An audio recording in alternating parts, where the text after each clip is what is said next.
shadow turns to sun rays, and on we'll go through the wastelands, through the highways, and on we'll go.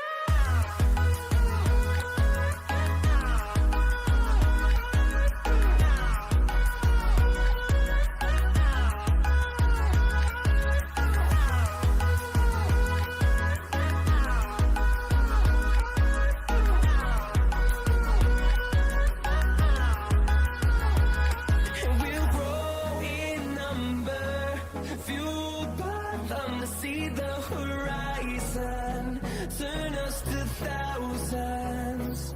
And we'll grow in number, fueled by them to see the horizon, turn us to thousands. And on we'll go through the wastelands, through the highways, till my shadow turns to sun rays, and on we'll go through the wastelands, through the highways, and on we'll go.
And good evening, ladies and gentlemen. Welcome back. You guys are tuned in at Northeast Online Qualifiers. This will be another good day for us. We are back again at round one and day two. We are bringing you the best of the best teams, and you guys are tuned in at the best of the biggest Mobile Legends 5v5 tournaments. And with that, this is Peachy, your host, and I will be introducing the casters for the today, the match one, Linville and Crux. How are you guys? What's going on, everybody in the audience there?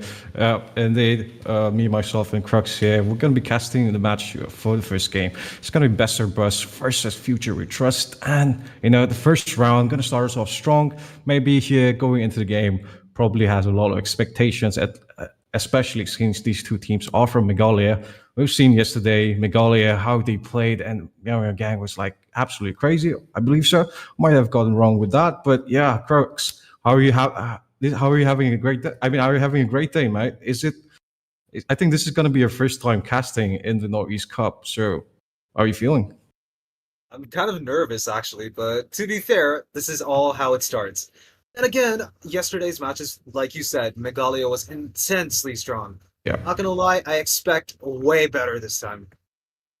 I'm in for the long run at this point. Indeed.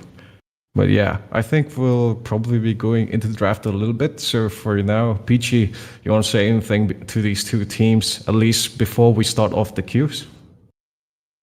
Yes, Linwell, I do believe both of the teams are strong enough, and but fortunately, this is MOBA 5v5. As we all Yeah. know that there's only going to be one winner. So let's just see who is going to be. But before that, don't forget to download MOBA 5v5 because you guys can get a lot of free skins, and there are multiple events going on right now. The Dugati events is up as well, so do make sure you are participating. With that, let's dive into the draft, Crux and Linwell. Indeed. Oh, yeah. And just one last point before that, ladies and gentlemen, registrations are still open. So any teams that wants to join the tourney, you can sign up for it and maybe stand a chance. I think around 512 teams are the max limit. But yeah, also one more side note, if you didn't know, there's going to be an online phase and a LAN phase for this tournament. The top four will be going to the LAN phase. But for now, we're in the online phase and we're going to go into the draft. Are you ready? Yes, sir. Indeed.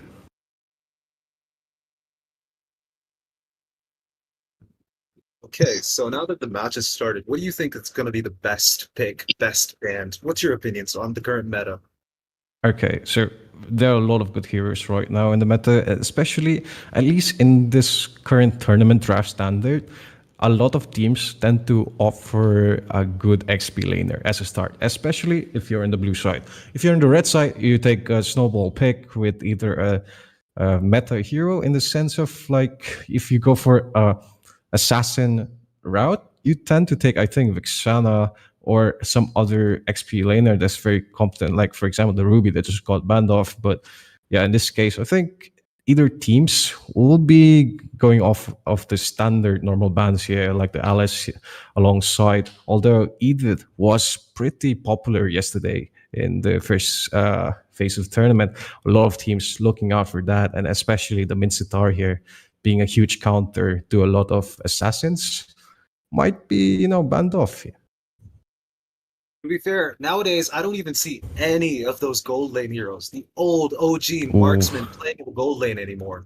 So again, it's all the gold lane heroes that's going to get banned this time. We see a Ruby, Yep. pretty dominant presence in the gold lane. Well, it's because he always freezes the lane. It's so hard to deal with him, unless, of course, you have a Clint. And, well, that's pretty much all it. Alice, Lunox, I think these are honest bans. Like, everyone's afraid of them. If you have an Alice and an Angela on your team, it's decimation. Yeah. I've seen a pro match, like, I think it was the FPL, where there was, like, Indeed. Gatot, an Alice, an Angela as the roam. I think it was Yves and I forgot which hyper, but I think it was Nolan. But that damage, the sustain, it was impossible to deal with. Like, no, it was not a Nolan. It was an Alpha. It was such a decimating match. It was just a snowball throughout the game. Like, damn. Yep. And then again, all that aside, the sustain, the gold lane meta aside, we have Su Yu getting banned. Pretty strong hero. That first skill gives that intense. No, not intense. That one instant of immunity. I've literally avoided Harley's ultimate just by using the first skill. Zushin, a pretty common ban. Well, not in the pro scene, but in every ranked game. Nobody wants to be played around like he was a basketball. Talking about basketball, Indeed. the NBA star Phovius gets banned. What's your thoughts on this?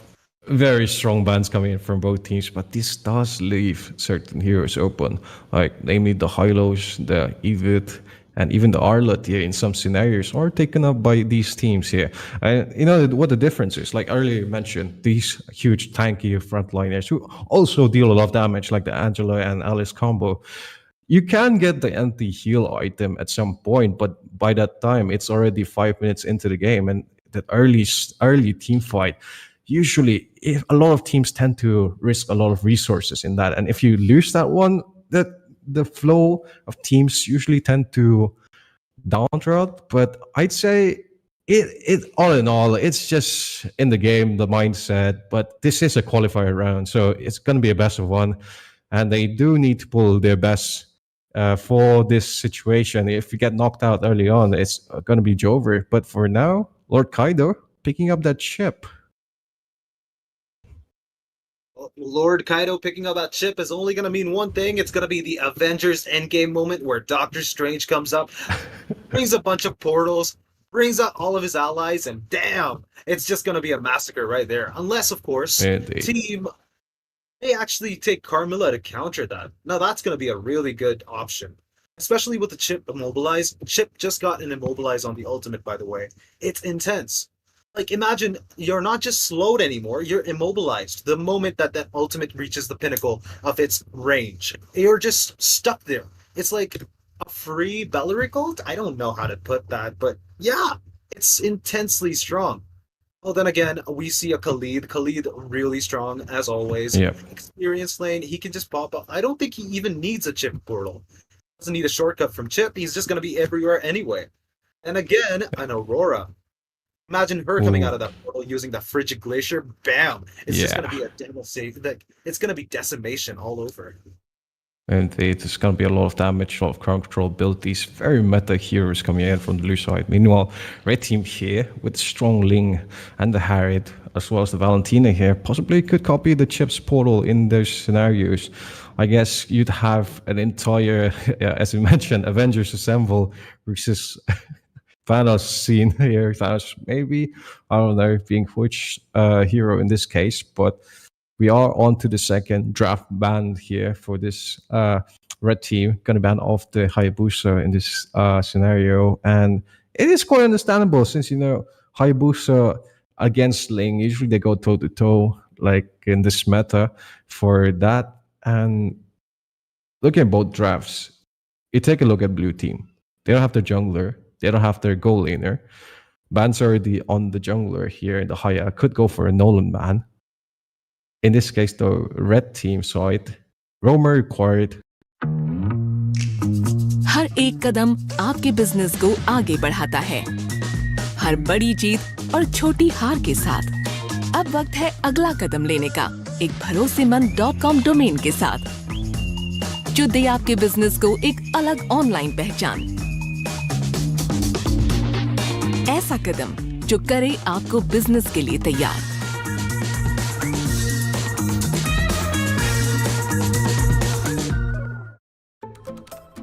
Hande super delight days festive deals के साथ सब car प्रवेश मना रहे हैं और यहाँ आप सिर्फ मिठाई खा रहे हैं।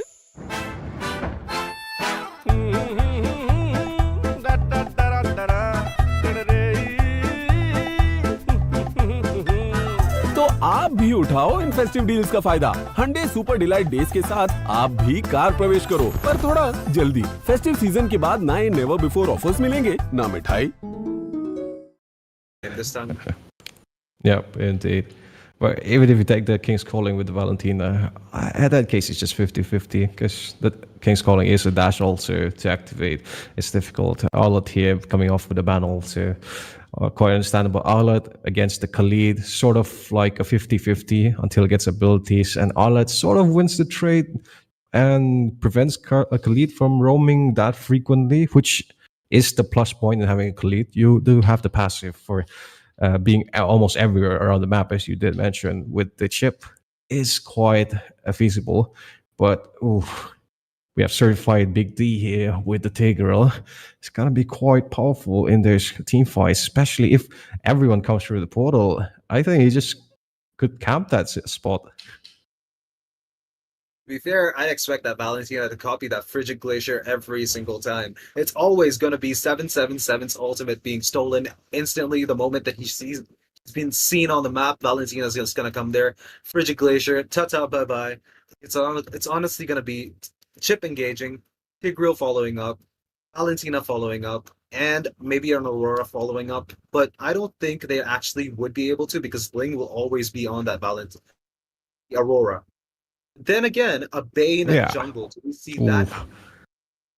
Yeah, a lot of crowd control abilities here coming from blue side, especially with Nom Nom on the Argus. That's quite unconventional here. XP laner from red team could be huge in this case. Wait, no, Nom Nom's on the goal lane. Hang on. Argus versus Harriet. This is going to be quite something, I'd say. The red team, though, hovering over the rod possibility. A lot of choices. Still what's open in the meta pick right now for XP laner? Maybe the Dragon Yu Zhong here could be a viable option. Still hard to position though. But Edo here is going to lock in that show. I'm interested to see some kicks here to be delivered towards the side of the red team, towards the side of the blue team. But Crux, before that, which lineup do you think has the best opportunity to win this game? I'm going to go against all of my moral code and gonna say the red team has the advantage, even though, to be fair, not everyone knows this, but Argus is my main hero. I have like Oh, within 78% win rate. I play that guy religiously. Religiously is doesn't cut it. But yeah, I play him so religiously. I want to support the blue team, but no, I'm just Yeah. gonna put my faith in the blue team. Oh, right, no. the red team right now. well, you're betraying all the Argus mates out there, but yeah, gotta wait out for. Yeah, gotta wait out and see what the scenario unfolds here for both teams. Still loading in the draft though, so looking at both the spells also, it's looking pretty balanced. But we are on to the land of down, ladies and gentlemen. Both teams marching down the lanes. Possibly could have a fast rotation here coming from blue side onto the blue buff. And meanwhile, the red side here, red buff starting off, I guess, gonna meet up in the goal lane. Although August versus Harry is gonna be quite interesting, as well as this Khalid versus Cho. Cho going for an early cut. Edo, no, never mind, giving a vision here and taking care of the rest of the rotations here. Not gonna go back forward though. Khalid here gonna get spotted out. Chip also engaging, not gonna find anyone. And both teams, I guess, just gonna wait for the levels to set up. To be fair, they actually need to. A Tigreal rotating to the top lane to take that Khalid might actually result in nothing. But let's see, because Chip and Aurora are giving vision onto the Ooh. blue buff on the enemy side. Like I said, Yep. Khalid is going to tank that like a champ, gonna escape. There's not much to see here when that dude is picking the most strongest fighter on the EXP lane right now, at least on the professional scene. And again, credits to Frito because of his amazing gameplay on the Khalid that one match, the Masters tournament. Indeed. I think it's still in the live though. You guys can check that out if you want to. But for now, red team here, rotates coming out in bot lane. Gonna get spotted out. Tigger. Bane has the level 4 low. Kaido wants to go in. Doesn't find the opportunity there. This is the problem with the initiation. Neon here, a little bit on range. Not gonna be able to sustain there. Goes back forward. 777. Low on HP. Has to wait for the rest of his team. Khalid is here with the rotations there. Doesn't look like red team wants to go on the engage. Tigger on the bot line still.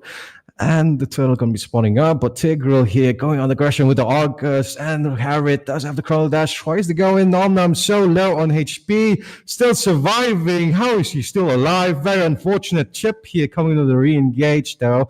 Turtle gonna be started off by Leng here, and BM with the ready on the go, or the retribution. Gonna get spotting out Lord Kaido here as Joe Edo is still in the top lane being zoned out. The rest of the blue team here, blue team walking on forward. Let's go with the flicker combo, but not going to be landing. Lord Kaido getting the turtle with retribution. Deli catch, Frigid Razor coming out, catching Tigreal. CBD trying to go in, but not going to be finding the level 4 to do so. Khalid also once again, but Edo here with Jikundo kicking the Khalid back into the turret, still alive with the Sunveil, and the portal being popped as well. But Lord Kaido getting a kill on towards Devil here, the first of the kills towards the side of the blue team.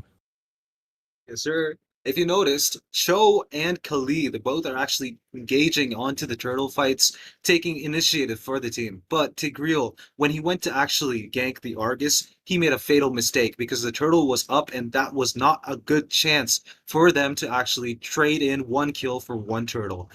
And again, we saw insane gameplay from Khalid. Well, Frito would be proud. And Chip is trying to zone out. Indeed. Chip is trying not zone out, give vision onto the Ling. The Ling escaped Yep. with a sliver of HP, by the way. That was intensely Oof. accurate timing. It was so perfect. I would say, if at all you had any bit more bad timing than this Ling, you're not going to cut it in the professional scene, guys. Megalia for the win. And the Besser Bus starting off very strong with the turtle and the first kill. Future We Trust there. Trying to go in for the bot lane side, but August here playing it passively, knows his limits, does have the level 5 there on the go ready to forwards. And Lord Kaido is also here, but diving a Tickerel is almost difficult in this scenario. As NBM instead rotates over the top lane here, Chip's Polo getting popped up, and here comes the Tempest of Blades, but not going to find any Nom here, diving in, very aggressive. Edo also once again, and the Deadly Catch is also being released here, and the kill going to go towards Warriors get cancelled. Fredo is in the stand lines here praising this Khalid as NBM falls another down once again. 2 kills for Besser Bus as the turtle responds. Yep. And Harriet got a bit of the gold shield from the tower. And again, both the fighters, Lead and Cho, go for the Thunderbelt. That's intensely questionable, Cho. I don't know. For Cho, I play Cho and I only build damage. I think I might actually be underlying, troll that goes around killing people with a one-hit build. Yep. But yeah, the team fight in the turtle area is going to start right now. Hopefully, I see the Ling stealing the turtle. But Tigreal doing a good job. Ooh, and BMW going to get spotted out. Plimps of Blades coming up very early on. And that's the flicker combo by Valentina. Lord Kaido, though, gets the retribution. And the kill onto us. NBM as Khalid gets a double kill onto Misery and Devil. As the rest of Team Future We Trust falls back. 2 members left, CVD and Edo on the mid lane here. Blue buff also being invaded. Lord Kaido diving into the blue buff and going to push forwards to the bot lane side here. As Nom takes down the turret. Future We Trust not looking that great right now, as Besser Bus is about to bust, I guess. Yeah. To be fair, their future seems a little bleak right now because that Khalid, the Frito fan, is right there to actually assert the dominance, even though the Tigreal got that Bane. Chip almost escaping with a sliver, like half of his HP.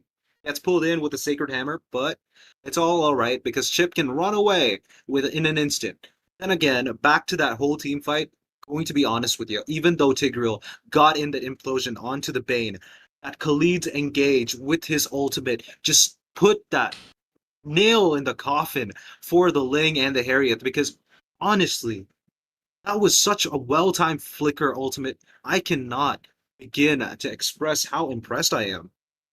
Indeed. And we might just see one here in the top lane side, although Khalid try to go in, showing out the rest of the side FWT. As Besser Bus here taking control over the top side here. Cho, Edo all alone, not surprised here. Might get ganked on by the rest of team BRB, but trying to go in. Khalid here spotting out in the bush. Edo zoned off. Rest of team FWT walking on forward. Conceal is on play, trying to go in, but the cat's cancelled by the Deadly Catch, and Khalid also goes for an unorthodox combo there, and instead there's going to be reverse carded by the rest of the team. FWT has shut down by the Tigre onto that. Jikundo coming in with the Dragon as well. Visery here getting a kill onto Kaido as Polo. Everyone's here. Avengers are ready as the rest of the team BRB backs off forwards. But FWT here getting 2 kills. Not going to commit fully after that team fight.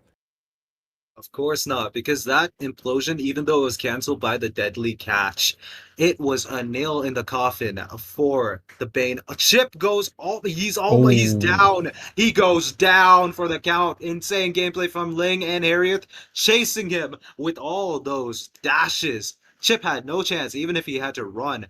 Would they be able to get the turtle this time? Because they have lost 2 turtles all this match. And the implosion there coming in, perfectly landed with a combo, as well as the blades dropped in with the clean. But the rest of the team, FWT here, not be able to fully commit. NBM does get the kill onto 777 though.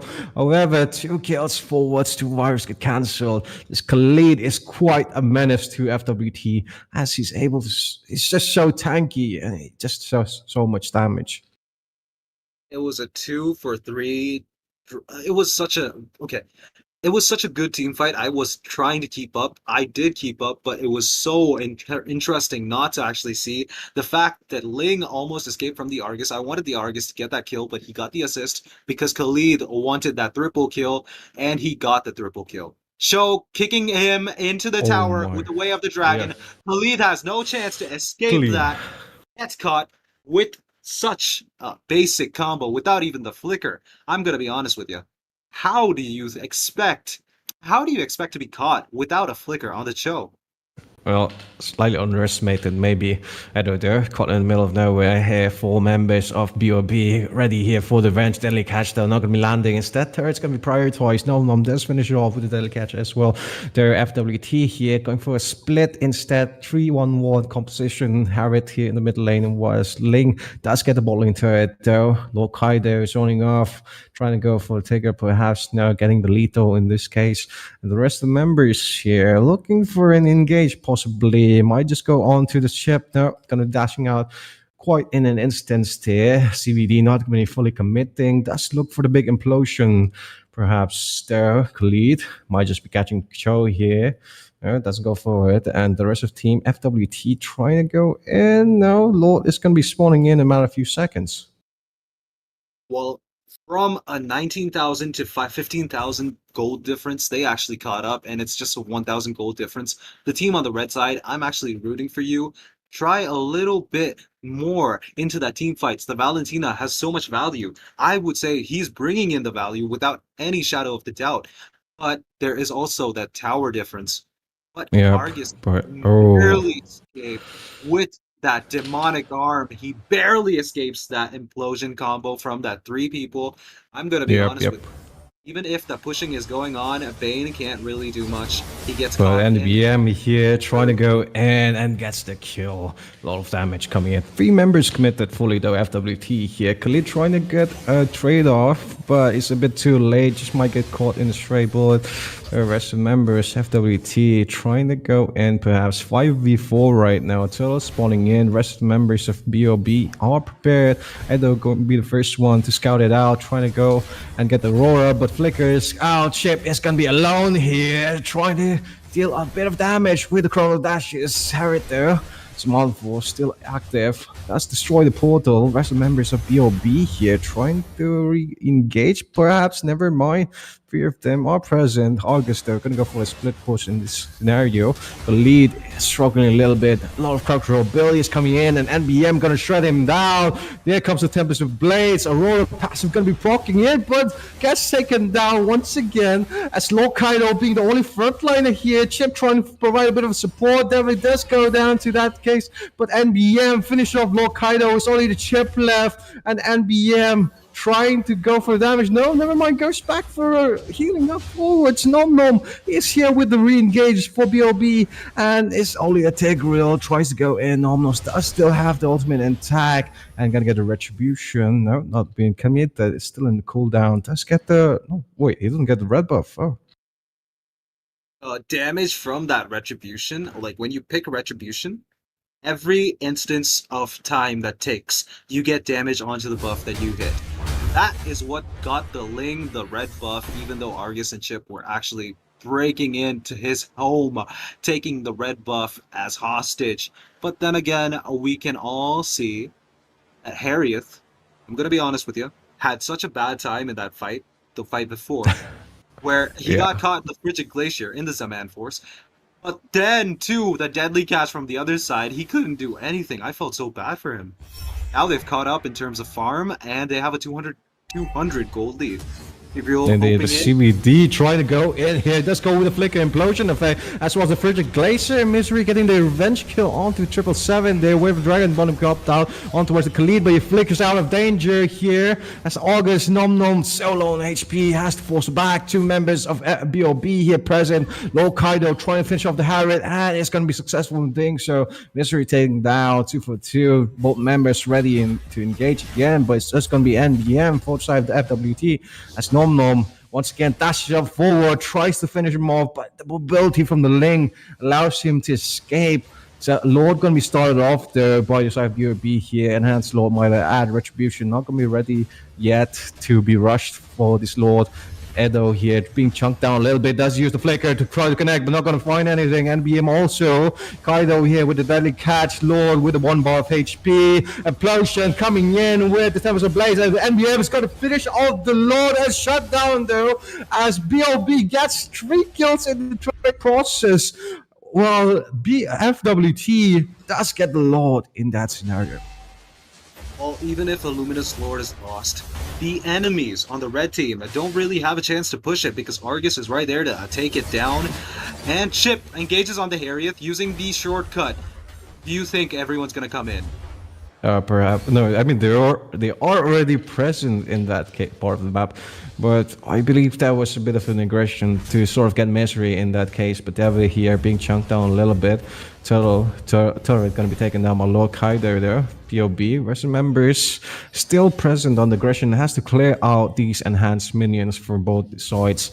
As Khalid here instead goes for a top lane push, not be answered by FWT. Most of them are present in the bot lane. They're going to be rotating off early on. Conceal, I think, still in cooldown here. Tigreal trying to go in there. Flicker, ready. Conceal impact. But the Deadly Cash pushes him back forwards. Tigreal trying to go in, but so low in HP. Has to force the Flicker here to escape. As the Frigid Glacier does come out. Show also trying to find a pick somewhere else, but not going to be connecting. As both members here are just tussling, just trading off skills for skills, and there's not really any kills happening. To be fair, I would expect the Valentina to copy the Deadly Catch. Now, Deadly Catch has a high scaling onto the magic side, by the way, just so people don't realize how dangerous that is as a magic damage build. Just decimates teams. Imagine a Valentina just popping her ultimate that is a Deadly Catch copied. I am you copying the Deadly Catch, and then coming in with the engage on the not Valentina, the Aurora. Yeah. That will be an instant death sentence for them. Indeed, especially since most of the members of FWT here are going to be struggling a lot though. Never mind, Implosion coming in, 2 members being caught here. Varus as normal gets clean off the board though. The Flicker with Dragon not going to commit it fully though. No, she's going to get frozen. Frigid Glaciers are coming in. Lord Kaido so low on HP. NBM does get a double kill over that trade.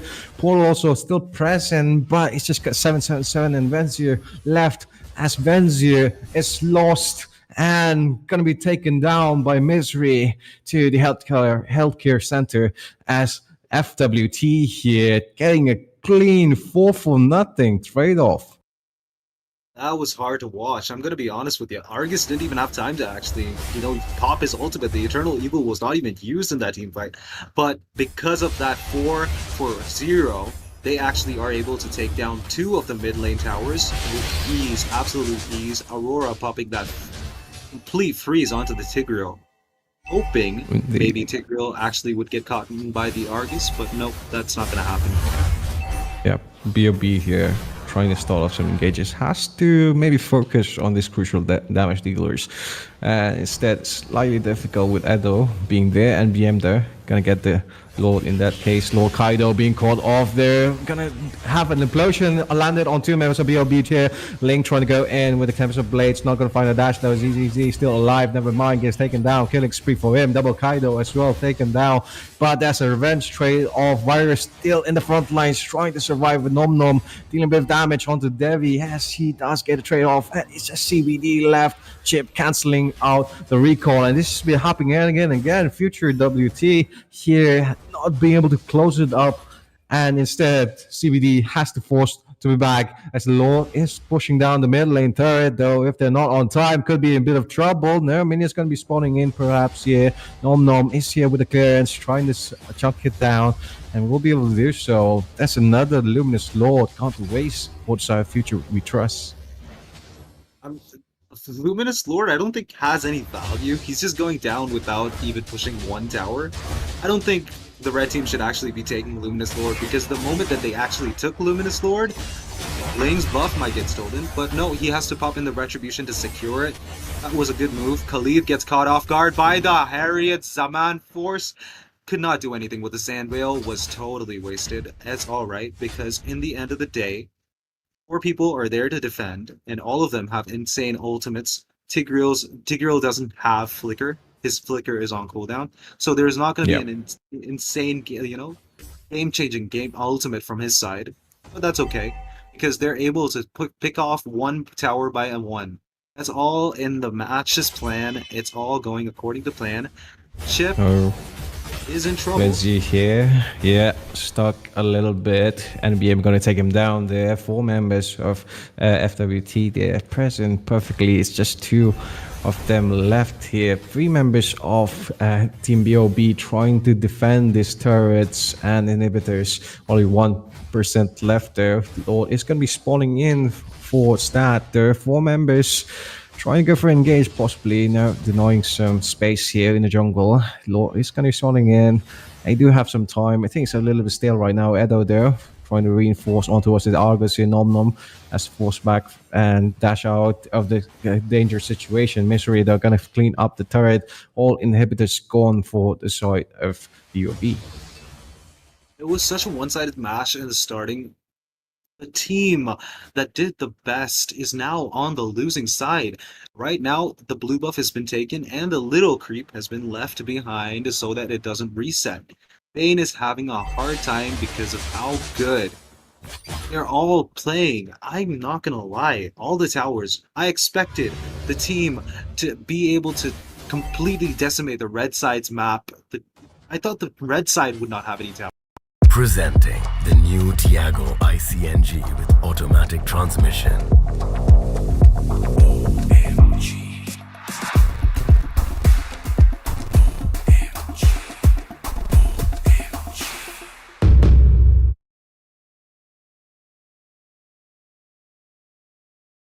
But it's just 5 members of FWT present there. Deadly Catch holds committed. And then there's the way of the dragon there, kicks Bane off in the back line, and Misery finish off the kill here. And August still alive, but not be able to damage or survive in that series. Tries to dash us out, but not gonna be finding it. Misery here cleaning up shop with the cockroach abilities from Edo just being landed perfectly on point. NBM is here with the re-engage, trying to do a bit of damage on the turret here. 777 as well, but the Chiku no flicker causes disruptions just enough for the rest of the FWT to get double kills here onto Virus as the inhibitor gets destroyed, and future weak trust will be moving on to the next phase of the tournament. To be fair, that was such an exciting match. I was hoping that the Argus was winning. I can't lie. I wanted BOB to actually do something, but it's alright. Because in the end of the day, winners will be winners, and, well, Arguses will be Arguses. Tears running down my face, but it's alright. It's okay. It's okay. Yeah. But indeed, that was quite a turn of events there. BOB taking the early game snowball, as you did mention earlier, but they didn't do anything with that phase, especially, since you do struggle a lot. You have the crowd control abilities with the Aurora's Frigid Glacier and the Bane's Deadly Catch. Even the Chip Portal here sometimes works in those scenarios, but it's the damage dealers here for the early game aren't that quite precedent, as they have the Cho's crowd control abilities and the Tigre's Sacred Hammer or Implosion just was too much for the side of BOB to handle, especially in those grouped up team fights here, where the advantage is towards Future We Trust, at least in the surprise effect with the flickers. But yeah, unfortunately, BOB taking loss on that round there. Looking a bit on the stats and itemization here for both teams. For that, though, PG's waiting for us, guys. He's back here, and yeah, we'll have to take a look at that together. PG, how do you like them, and how do you enjoy the match?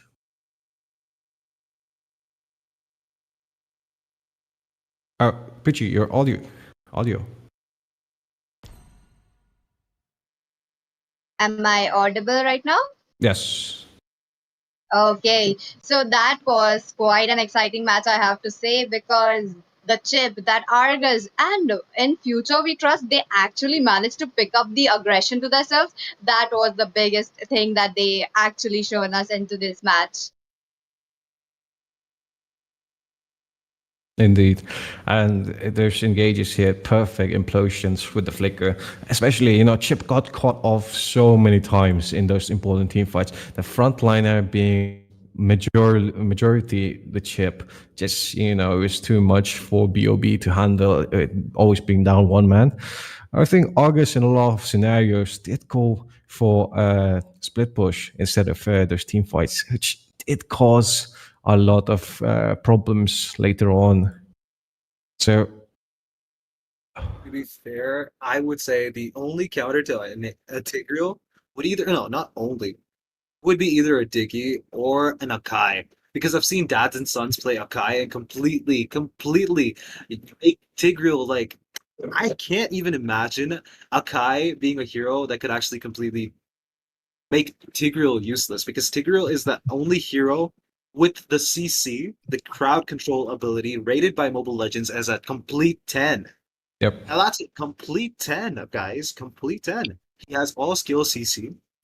He was completely negated, completely turned useless by an Akai. Come on, guys. You gotta try Akai. Indeed, very much agreed. But yeah, I think that'll be all for the first game of today here in the Northeast Cup. There, it was best or bust versus Future We Trust, and representing the state of Mongolia, Future We Trust moving on to the next round. And I think we have more matches to come in the following timeline. But yep, we'll probably be back after a short break. But you have anything to say, guys, before we go? Nothing much. It was an exciting match, but there's going to be more exciting matches coming right up after this Indeed. short break. Ray, how Wait, hang on. Download the Mobile Legends 5v5. That's it. Download the game, guys. As well as registration slots for the tournament are still open. We just had to put that there. Yeah. Well, yeah, we'll be right back after a short break. That's Crux Massive.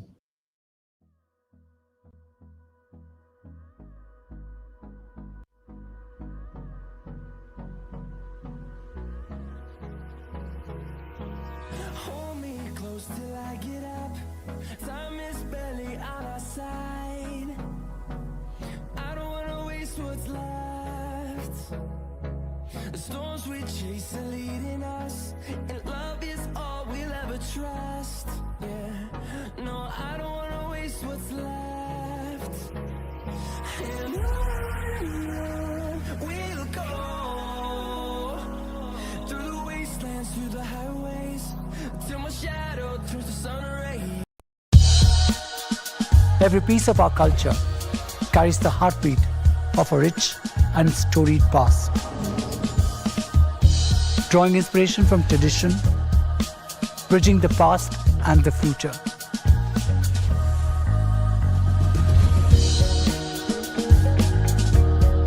An ode to a timeless culture, crafted for the modern world.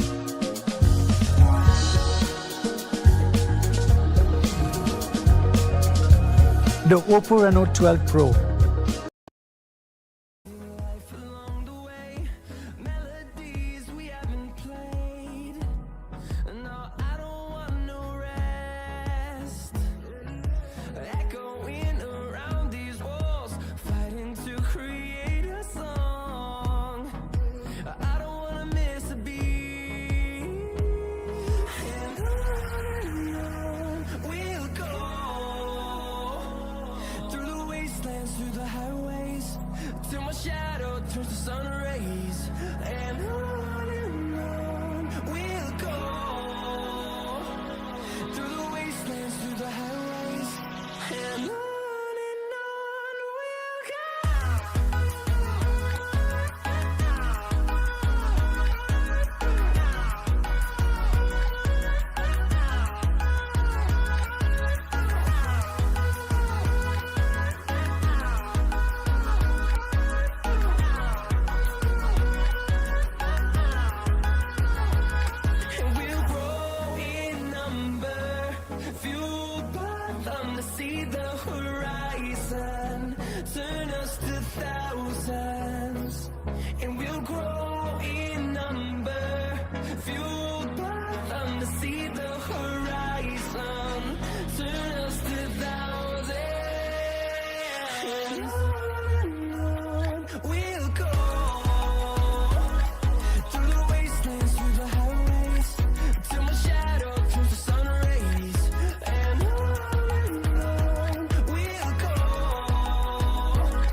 Hey guys, welcome back to another exciting match. We told you we would be back. We are back with the Northeast Cup, and it's round two, day two, round one, match number two. It's going to be versus RRE Zohunt onto the blue side and Kaizoku onto the right side. The red team is going to be Kaizoku.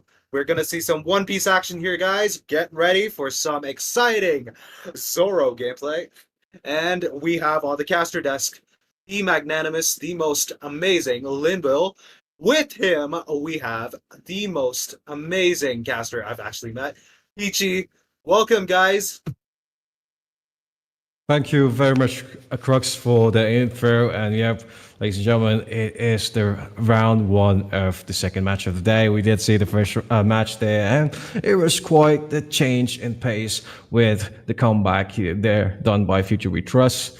And hopefully, we do have it's quite interesting match up against here today with RE Zohan versus Kizuku, and both representing the state of Mizoram, which, you know, if been quite famous in this, it's either the best or the worst. But today, hopefully, it's gonna be the best.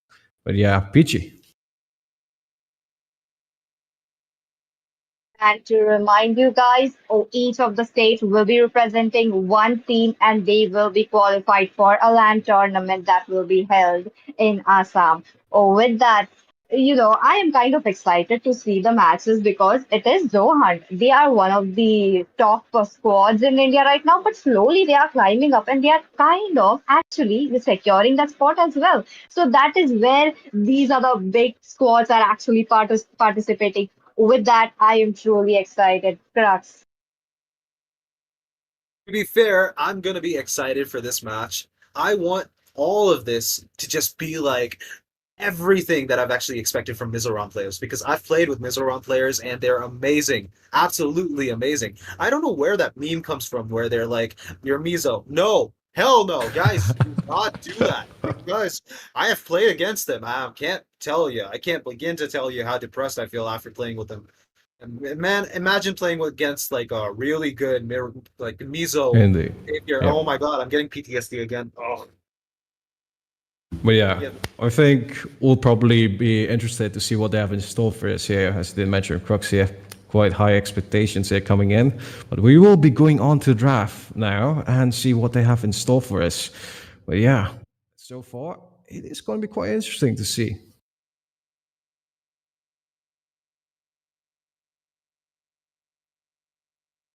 Okay, so we're into the draft here. Bans already coming in. 2 bans done from both sides here. Zohan banning off the Kufre as well as the Alice in this case, but from the side of Kizoku. Banning off the Ling here, quite good expectations, especially Kufre is a hero who does cancel out a lot of dashes, namely the Harriet and the Ling, who has been quite infamous so far in the tourney. So it's quite understandable. Kizoku is still with the bans here. A lot of XP laners still open in the meta right now, and even the gold laners here with the magic burst dealers, namely the Lunox, yeah, which is quite relevant in a lot of teams. In this case, it's going to be a Fanny here. Quite a lot of target bans here done by Kizoku. Definitely, Lenuel. They made sure to actually read their enemies, which is highly commendable because not all the teams do this. So I'm really excited to see what they have. On the other hand, definitely the assassins are getting banned. Both are just like getting those respect bans in. Yep, indeed. Very strong bans here coming in from both sides. And Zohan also does know the relevant metas heroes in the game here, with the Phobias getting banned off. Very strong damage dealer and frontliner for both teams. But okay, Kizoku, surprising Sass ban coming up forwards. But this is going to allow Hani Pam to go for that easy high lows here in the early game. And this could be an XP high lows, this could be a Roam high lows. Pretty tanky, pretty relevant, pretty strong, and a huge force to be reckoned with, especially if Kizoku is not ready for it.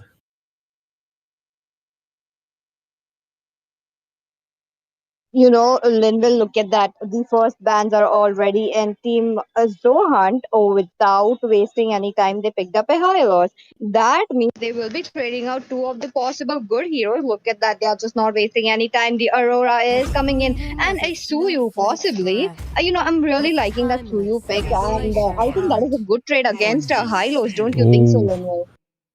yeah, but it looks like it's gonna be a Gato catcher instead. Chiro here locking in the Gato. And with the Revitalize to be added, super toxic with our very strong setup here from Kizoku, especially a lot of crowd control abilities. You're going to be available for any place in the team fight with a Gathold. And Aurora is just Aurora in general, just so much crowd control abilities in hand, especially against close to mid rangers here, which we currently have the high lows as well as the Edith currently being hovered. Could be a little bit relevant onto the Iridial, but Iridial, oh, that's quite rare. No, never mind. Jonathan gonna lock in the Lunox. Okay, these are some strong picks coming, and look at that. From the side of Team Zohan right now, they picked up every kind of versatile heroes possible. Played into the gold or maybe to the mid lane, the Edith onto the EXP lane, or maybe the marksman lane as well. So these are the heroes that they are kind of prioritizing right now. That means they do have the high potential. They are in the meta and they are dominating. So these kind of picks are actually expected from these kind of top squads in India. Well, with that, I'm looking at a Edith and a high loss, so definitely the high loss is going into the room. Am I right about that, Lenuel? Indeed. That's going to be quite the powerful menace here. Totoro there with the Franco. Oh boy, oh boy. Am I interested for a Franco game once again? And you add the Aurora also in this scenario. It's just going to be quite toxic here with alongside the name as well. But the bans there going to be missed out here by the side of the red team. Kizoku might be having a little bit of internet issues, or maybe is this a strategy? I don't know. Suryo, though, going to be banned off by Zohunt here. He is a huge force to be reckoned with. You don't want to deal with Suryo alongside all of these huge crowd control heroes, which the current Kizoku has. The bans there are going to be coming in, and Moskov also as well. But here, Zohan possibly could go for a jungle ban in this case. Hayabusa is still open alongside the Bane, or even, the X-Boar could be a quite menace towards this Hylers. So, either one of those heroes, maybe even the Nolan. No, never mind. Nolan might not be there, but no, Carry. Okay, that is quite a force to be reckoned with. A Nolan pick, the teams RRE Zohan might able to pick it up, because I quite think that it could fit into the team comp as their jungler. There's this Aurora who can actually freeze you, but if he's able to dodge that, I think he got that. But on the other hand, there is this Franco as well. Franco with the hard bloody hunt and the Iron Hook as well. That there is this kind of possibilities that one man pickup is always there from the side of team Kizoku right now. Indeed. And yeah, as you mentioned, it is quite relevant, especially since, you can get that level advantage with the Nolan. But against Totoro here, a Franco, we did see yesterday one of the teams pick up a Franco against the Nolan, and it was just a huge menace in jungle, which this case, can be answered by the Hylos and the Lunox. But, is it a Yushin ship? No, never mind. It's a Hayabusa. Okay, that Loopy's guys here can lock in the Hayabusa with Prime on the 1-1 here. This is going to be quite an interesting matchup with Mila Toymoy here with the Alpha alongside Wind does hover over the Ixia. There are a lot of potential heroes to be picked. There has to be quite the target pick against this 1-1, because a snowballing 1-1 is just gonna wreck your game, even if you have Franco.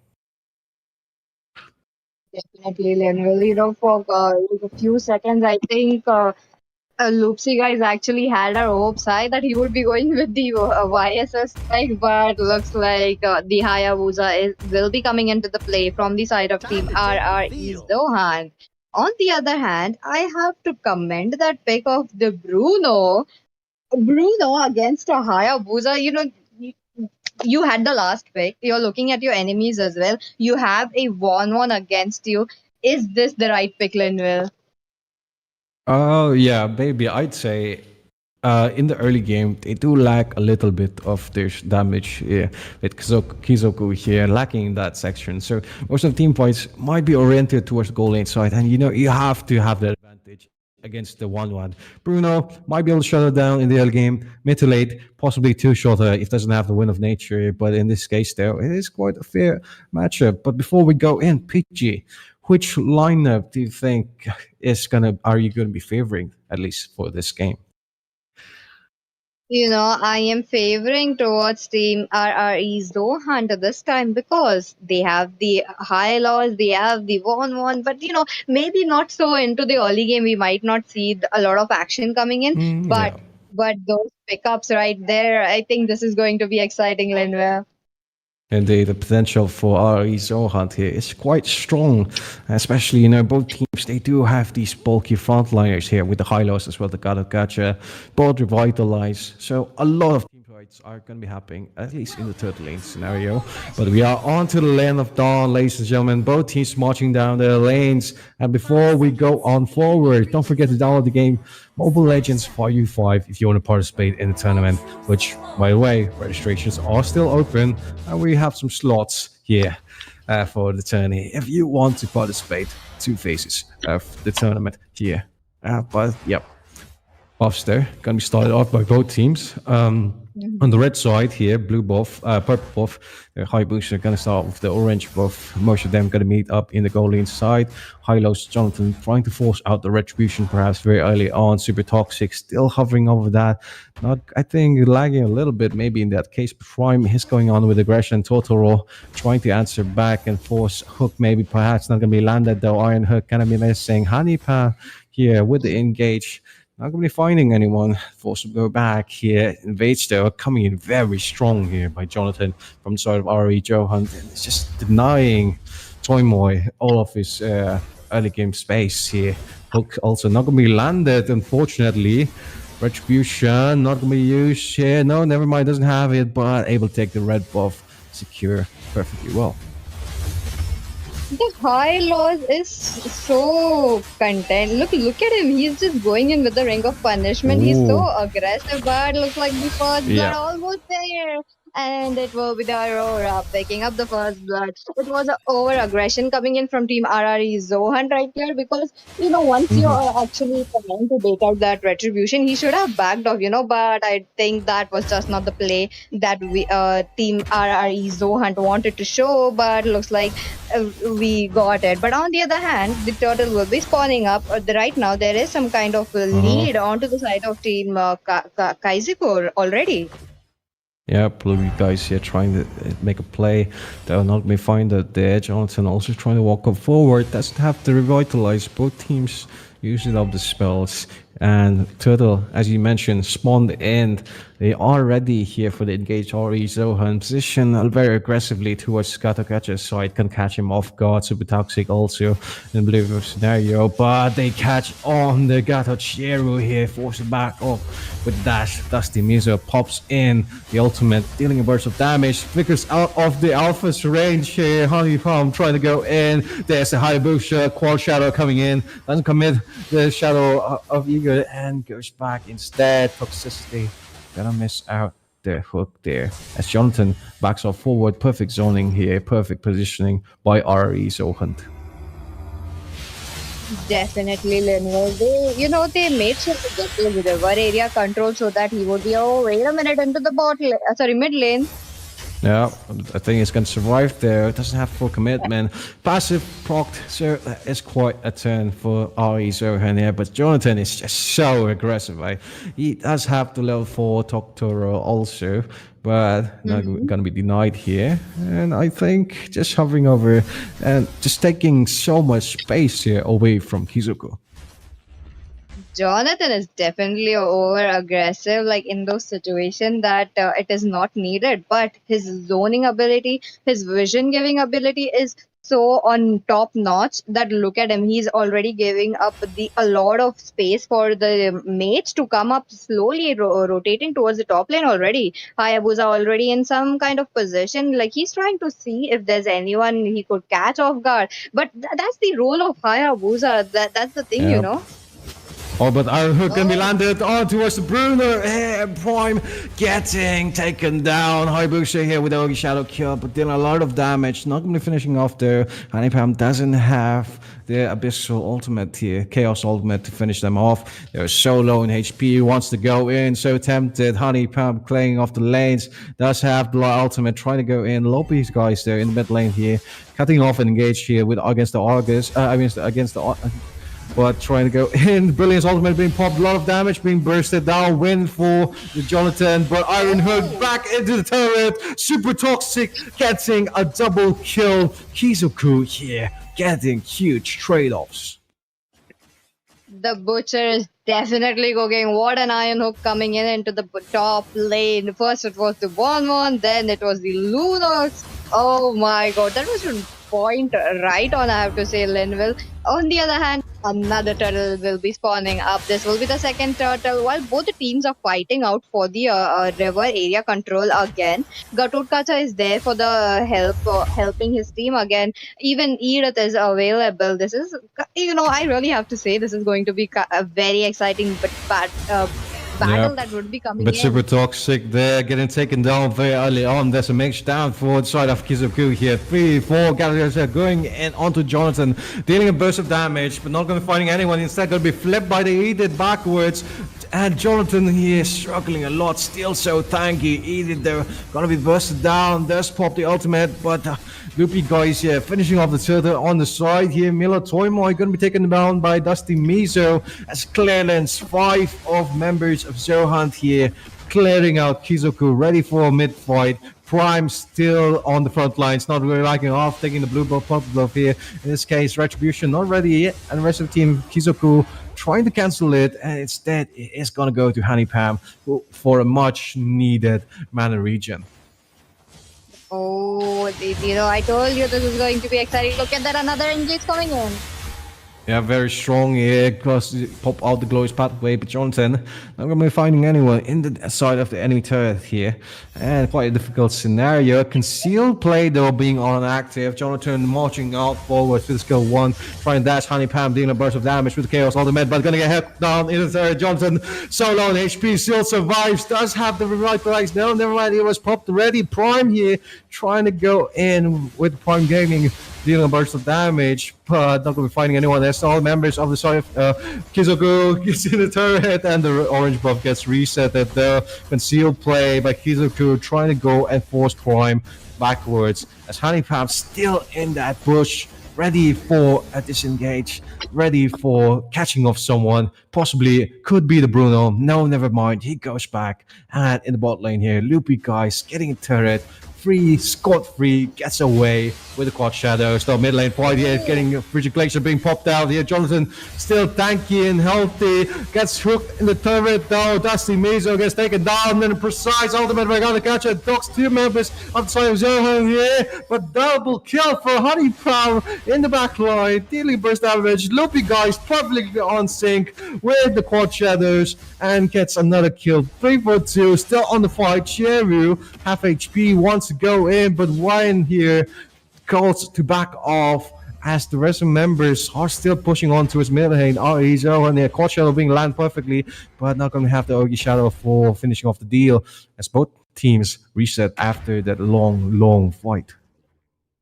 Oh, very long fight, Lulu. I was waiting for my turn to speak, but I finally got my chance. It was fight on fight. They were just going aggressive head on. Like both the teams want blood for each other. That is good sportsmanship we are looking at. There we go. Well, it looks like they're going to go back in with Glorious Pathway and killing spree against Super Toxic.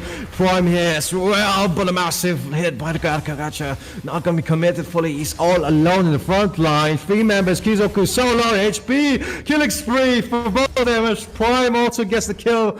But falls in the process. Quad Shadow by Hayabusa trying to go in on the Totoro, finish it off. But he's going to survive with half HP. Mid lane turret still being pushed. The rest of the members of RE Zohan going to take the jungle and perhaps collapse onto this Lord here.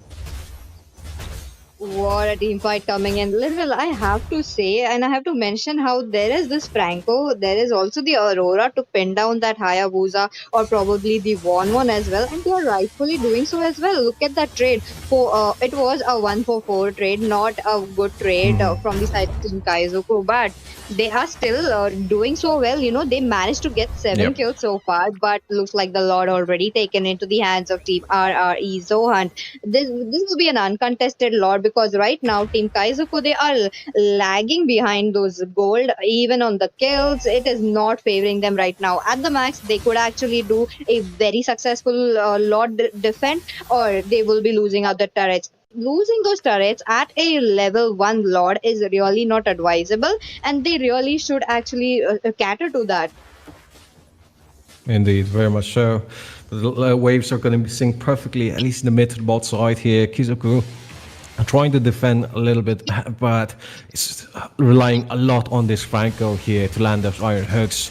It's quite difficult there. The Holy Blast kind of coming in and clear out some of the minions here. Lord still strong and healthy. Rest members trying to go in this case, but Zohan not being able to find it. Frigid Glacier also being popped and revitalized. It's so tanky. Hanipam gets the kill, and there's a 1-1 with the crossbow to hang, bursting him down. And only 4 members left here. Minions there's the second wave here, pushing on to the mid and bursting down the turret here. Prime pushing on forward, and a massive flicker play by Dusty Mesa flips the Brutal to the backside. Wind going down here. Prime pushing onto the bot lane turret here is looking almost over for the side of Kizoku. As top lane turret also being pushed. Chieru defending successfully. Jonathan trying to go in with the glorious pathway, but not being fired. There's a suppression here onwards by the Franco, by Hanipam. Shut down. And Hiro getting the kill, but goes back safely. Dusty Mizo with a massive knock up here with Earth Shadow trying to go in Prime here. One of the only frontliners left with bursting down. But Quad Shadow against Totoro finishes off the deal. Dusty Mizo getting the kill, but they're taking down the process. Lopi's guys finish off 2 members of Kizoku, as only 2 of them are left to defend this push being done by the other 2 members. It's 2v2, Zohan versus Kizoku. Lobby guys managed to caught Shadow, trying to go in on Toxic, but not gonna be finding it. Turret being melted down. Inhibitor, is it just gonna go down? No, never mind. Still surviving and healthy. Prime has to back off as the rest of members of Kizoku spawns back. Prime is just jumping around with that 1-1, you know, left to right, top to bot, bot to mid. Look at him. He was at the the crystal like few seconds ago, and right now he's in the bot. There is this Franco lurking. He might be in trouble, but Jonathan is already up. He's trying to provide those vision. That's what a tank do, and that is what Jonathan is actually doing. He's good at it. You know, on the other hand, that Franco, his iron hooks are on point whenever it hits, but it's like a very hit or miss position that he has. You know, whenever he gets it, he's just making sure to choking down those 1-1 or the Hayabusa or probably the Edith, but that's just not enough if Team Kaizoku really wants to win this, because there you go, the Luminous Lord already taken down into the hands of Team RRE Zohan. Indeed, and here we're already on to 12-minute mark here, and it is quite a goal difference with almost 8 to 9k, I believe so. That's averaged out there. Kizoku has to defend this successfully. They'll match to land an iron hook, but onto the wrong target. Your look makes the first impression. What you do makes the connection. We get you the spotlight. You steal the show. Bewakoof, all eyes on you.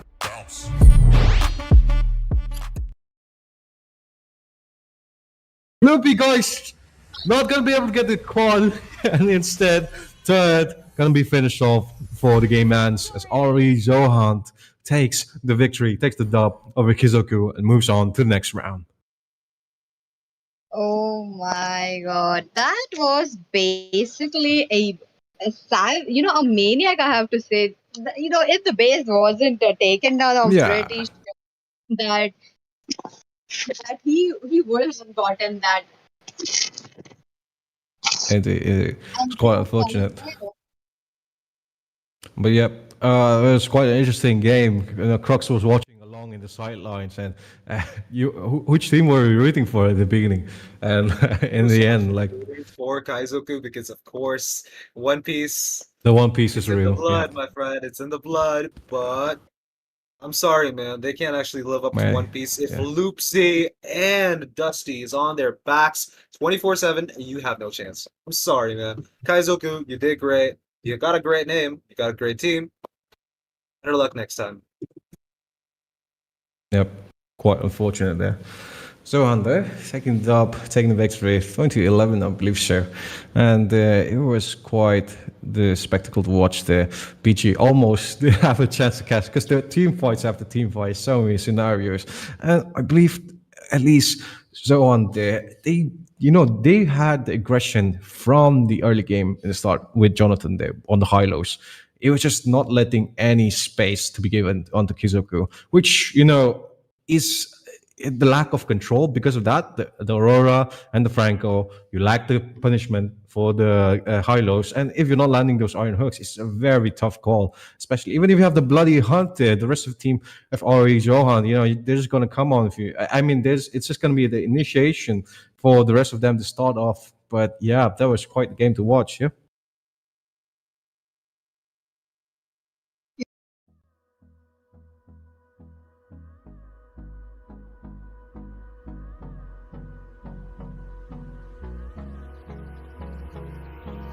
Hold me close till I get up.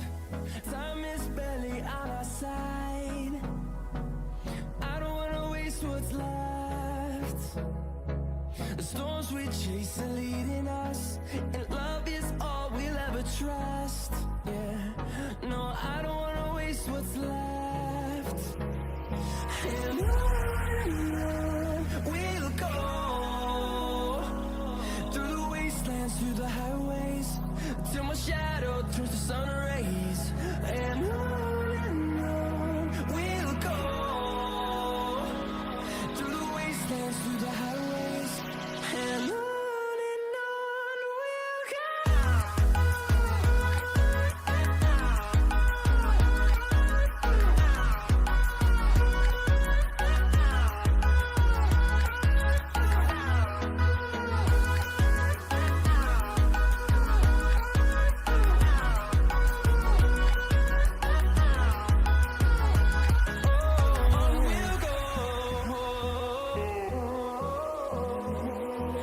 Finding life along the way, melodies we haven't played. No, I don't want no rest. Echoing around these walls, fighting to create a song. I don't wanna miss a beat. And on we'll go, through the wastelands, through the highways, till my shadow turns to sun rays. And on we'll go, through the wastelands, through the highways, and on we'll go.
Hello, you guys, and welcome back to the Northeast Cup, you all.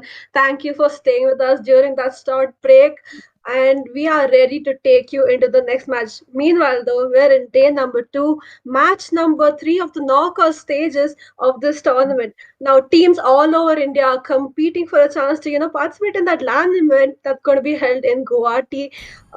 And like I said, knockout tournaments. That means if you lose, you're out. Now, I'm joined for the match number three by two amazing casters. We have Ray on the desk here along with Smiling. Say hello, you guys. Hi, Hello, James. How are you everyone. doing? Okay, so these two are going to be casting the game for you all. Um, so what do you guys think? How are you guys feeling, right? It's day number two. I don't think you guys casted the day number one, but I'm sure you're excited for this time around. What are you guys expecting in this match? I mean, we have two of the best teams so far, and this time it's going to be Nagaland players coming in. So, yep, I am having a lot of expectations coming in, and definitely it's going to be exciting because it's a knockout round. People just come in, they are going to show how they, you know, take over the victory to the next stage. So, yep, I am excited. And although we didn't cast yesterday, we did witness a lot of amazing matches. And so are we going to do right now? Yep, and I'm also excited to be joining both of you tonight for Northeast qualifiers. And just like you guys have mentioned, this is going to be a knockout round for both teams. And so both teams have to put their best if they wish to proceed to the next rounds. Single eliminations always bring out the most excitement because this is where you don't get any chances. So teams will have to put in their best and we'll have to wait and see. And let's see what will happen as we'll proceed to the draft phase. I think soon enough. And thank you for that brilliant introduction, Jinx. And it is just a huge pleasure to be here on the day two of the Northeast Cup qualifiers. So we're excited to start with the match, guys. Meanwhile, though, before we start, you guys can download the MOBA 5v5 from the Play Store. Make sure you do that because registrations for this tournament is still open. We want to see you guys play. And speaking of Mhm. playing, we are ready for the teams, you all. This is going to be five Eagles versus the Upper Moon State, and they both are from Nagaland. So I'm going to let Ray as well as Smiling take it away from here, guys. Good luck. Yep. Absolutely. And we are heading straight into the draft phase, both teams representing the Nagaland. And I hope the fans, as well as people from the Nagaland, will be supporting their respective teams as we're already in the draft phase. I have already mentioned it, but still, let's see what both teams have in their table. And we'll be in for an exciting match. So, ladies and gentlemen, I am Ray again and smiling since both of these teams, I think this is my first time, casting for them. I'm excited to see what kind of strategies they will be pulling up for. So, what do you think? Will we see the standard bans, or there could be any respect bans coming in? What do you think, Smiley? I mean, I have seen Five Eagle play in a lot of tournaments, but the Upper Moon, they have. But again, they are new. So, yeah, both the drafts look interesting. Mostly, they might just go in with the standard bands.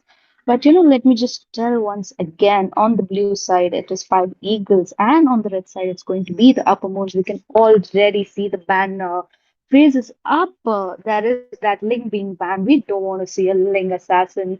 That hyper is a chaos, complete chaos. I mean, who is going to stop the link, the templates of blade just charging in, rotating the whole map at once, and making sure that no one escapes from that link's vision. So, yep, Link Jungler is a very strong ban coming in with that. We can see that Phobius was being banned out by Upper Moons. I mean, Phobius in the EXP after the revamp, he just goes unstoppable. That ultimate spam coming in from him with that vengeance, with that true damage, there is no stopping him. So yep, a very strong XP laner. I do agree with that ban, but so far we can see a Zuxin ban. Although Zuxin had few of the spells resetted by the game because of she was not able to hold the mana, but after the recent patch she has kind of nerfed down. She has the team potentiality, but again, as a solo player, I don't think she can do much. But again, Zoshin is actually a good ban if I speak about it. So yeah, There is a Ruby ban as well. So I think so far they are going good. Yep, and just like I mentioned, it is honestly the meta bans at this point, the Ling as well as the Phoveus Ruby, they're all understandable, uh, contenders in the Land of Dawn, and banning them out is the best options for both teams. Very understandable coming in. And for now, I think, just like you mentioned, the Chushin, she is kind of a little bit of a nerf, but the lane clearing has been improved a lot. So I think some teams still face the trouble when facing against her, and they just decided to ban her out. And we've already finished in with sorry, we still have one more ban coming in from the side of Five Eagles, and let's see what it will be. Oh no, actually, they missed out one ban. It almost went over my head because I didn't pay. Sorry, it was my mistake. But we are coming in with, I think, it will be a Hayabusa. It is the Ninja Boy being locked in from the side of Five Eagles, considering this, there is a slight a bit of a nerf from his side because his animation has been made faster. So what happens now, if you have Wind of Nature, you can completely nullify the damage coming in from Hayabusa's Ugi Shadow Kill. That is why some people have kind of, lowered him in the priority, but uh, he's still a menacing foe to be facing in the Land of Dawn. So only time can tell, because we have seen great performances throughout the first day of. Um, Ray, let me Yeah. just pause you because Yes. one of the players just left the lobby, and we Oh. might have to restart Oh. this game because it's 5v4. So we'll just have to hold on our horses, guys, because we will be back with the draft phase. We will be back with the same teams again. Just a short break, and yep, we will be back. That was maybe a small miscommunication, but no worries because you will see these teams play in Oh. just Oh. a short while. Okay. Uh, I mean, that was a bit sad. You don't want to be playing a 4v5 match here. Not sure what happened with Upper Moons. I thought we started on time, but it's fine. Guys, we're going to keep talking about the draft for now. I'm going to ask you guys what you thought about the ban so far. We're going to let them change it up, but we have to discuss it, right? We saw some of the meta bans coming in, especially with that Ling getting banned out. The Ruby gets banned out. Zushin. Now, Zushin was the ban I wanted to talk about. What do you guys think about that ban? Because right now in the meta, I feel like she's really lacking, especially in the damage department. I do agree with you. Actually, she is lacking a lot. Although, she might actually need a lot of support to, just go and use her lightning to, pick off that hero. It takes time at this point, and by the time she is there to, just lift one of them, she's already dealing damage from the enemy's side. And there is no backing out. So, yep, I think that ban was actually not necessary, but yeah. I think Ray, I'm not sure about the Terizla ban. I mean, I agree he is a strong EXP laner, but after the nerf, do you think he was, valid ban? Well, honestly, you are completely right because the Tesla ban doesn't make that much sense considering the recent nerfs. I mean, some people do not even put him in the priority anymore, considering that the early game is where you shine the most, mainly because of, well, if you cannot, perform well early on, the enemy will snowball you. And once the snowball starts, especially due to people buying the Sky Piercer, it is really hard to sustain against those damage dealers. But at the same time, some teams know how to utilize the late game heroes, and they have, right now the meta also shifts. It's just a little bit of a balance because it is easy to snowball with the Sky Piercer on many heroes as well as many early game potential heroes, but at the same time the new bounty system, it is very beneficial for people that want to make a comeback. Once you make a shutdown onto the people, you'll be able to make the comeback. Not to mention Terizla is weak early game, so yep, this ban does not make that much of a sense, but I guess they do not want to risk the very tanky fighter in the later phases of the game, and that is why the ban could be coming in from their side. So I think it could be a respect worthy ban because some people do their researches, do their homework, and know what the strength of the opposing team can be, and that is why they ban it out. But only time will tell because I think we'll have a restart with the fifth clear coming back in. Well, I apologize from my side. I actually thought it was a bug on my end that I was not able to see the fifth player, but then I realized it was actually perhaps some technical issue from the end of the player, and he was not present in the game.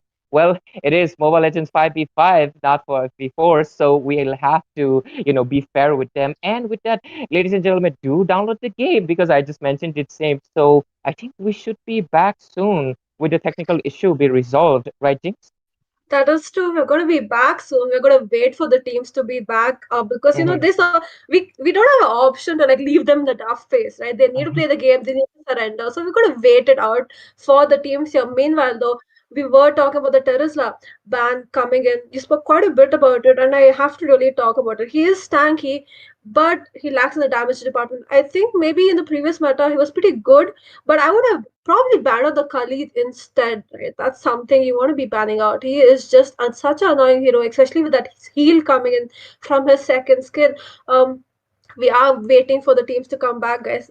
Otherwise, though, what are you guys expecting? We saw the Hayabusa get picked up pretty quickly. Ling was banned out. Not sure if they're going to be banning out the same heroes this time around because somewhere in there I saw a Layla ban. Right, so we have to wait and see what they ban out this time around. Hopefully, the fifth player is back because we are excited for this match. But like I was asking, Smiling, what do you think, right? What do you think they're going to be going for? I hope they don't ban out the Zushin, but I hope for something else. I hope for an Alice ban, maybe a Harith ban, because those are some of the more annoying heroes you have to deal with in the Land of Dawn. I mean, I agree with that. They could actually have gone for Ruby ban as well. And knowing that Edith, we just witnessed her in the last game, she just went in and knocked off few of the enemies towards the teammates, and it was so hard to deal with that. So yep, I mean there are many ban options, but again, the ban first freeze of ban is very limited. You see, we get only three bans, and then we get the first three priority picks. That's the chance where but the teams can actually plan their whole draft. Like I always say in the tournament, the game is 20%, but the draft is 80%. So it's completely, how you're drafting out your team, how things work out. So it is very crucial first three bands because you get only six bands, and figuring out what you need, what you don't need. It's a very tough choice, to be honest. That is true. Now I think the teams are ready. I think we can start it up. It was a bit of a break where we were sort of yapping along, but I think the viewers want to see the match right now. Once again, you guys, it's five Eagles versus the Upper Moon, and they both are from Nagaland, representing the state of Nagaland. We are ready to go once again into the draft phase, and I'm going to let Ray and Smiling take it over from here. You guys, let's start. Yep, Yep, we'll guys, take it welcome over. back. Yep, Yep, welcome welcome back. back. Okay. We are interesting. Okay, you can go in, Ray. I'll talk Okay, after okay, you. definitely. Welcome back, ladies and gentlemen. There was a technical issue facing from the fifth player of the side of the upper moons. We thought, actually, I thought it was an issue on my hand, but anyways, we are back and the game was restarted. But anyways, we are back into the draft phase again. Five Eagles on the blue side as well as Upper Moon on the red side. Let's see what they will be doing this time as the game is, good to go this time. Anyways, I think we'll see similar bands coming in because they have to follow that procedure, except for the Lala band. I think they did that because they kind of realized that this game would be restarted. But still, let's proceed, and we'll have like I think they should maybe speed run the band section, maybe not. It depends on what they're deciding to do so. But only time will tell. Oh, yes, they will be following with the similar band as before, and we'll probably see the Hayabusa, and we'll have to wait it out. Until then, Smiling, you can say a few words to the audiences, like, remember the thing, like they should join this tournament because there's so many spots still left. Registrations are still open. You can mention that definitely. Yep, registrations are still open and people can actually still go in for it because it's still knockout round, guys. You have the chance. You can get your team forward and you can challenge yourself. I mean, you don't have to come in and try to go on the top.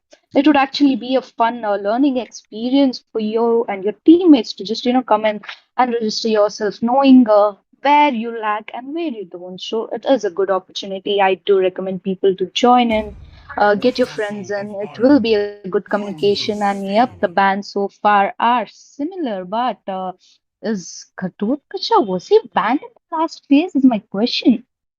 And nope, the Gadot Kacha was not banned out. I think they didn't, there wasn't any ban coming in actually. That is why I mistook that perhaps there was an FK disconnection issue on the team five Eagles, but it was the other side. But anyways, since everything has been resolved, we'll be following with the game smoothly, and this time they are going to be doing the proper bans out, and it is the Gototkacha this time from the side of five Eagles. Considering his presence in the meta has recently climbed up a lot, and people have finally understood the potential of one of the Indian legends, and so it is really nice to see to this guy. If you see Gatot Kacha bad like few seasons ago, people would think like you're maybe lower tier player, you do not like understand the meta, but right now people actually emphasize on the Gatot Kacha band because of how versatile he can be. He can play DXP, he can even go to tank, and some people even play him full burst magic damage, which gives him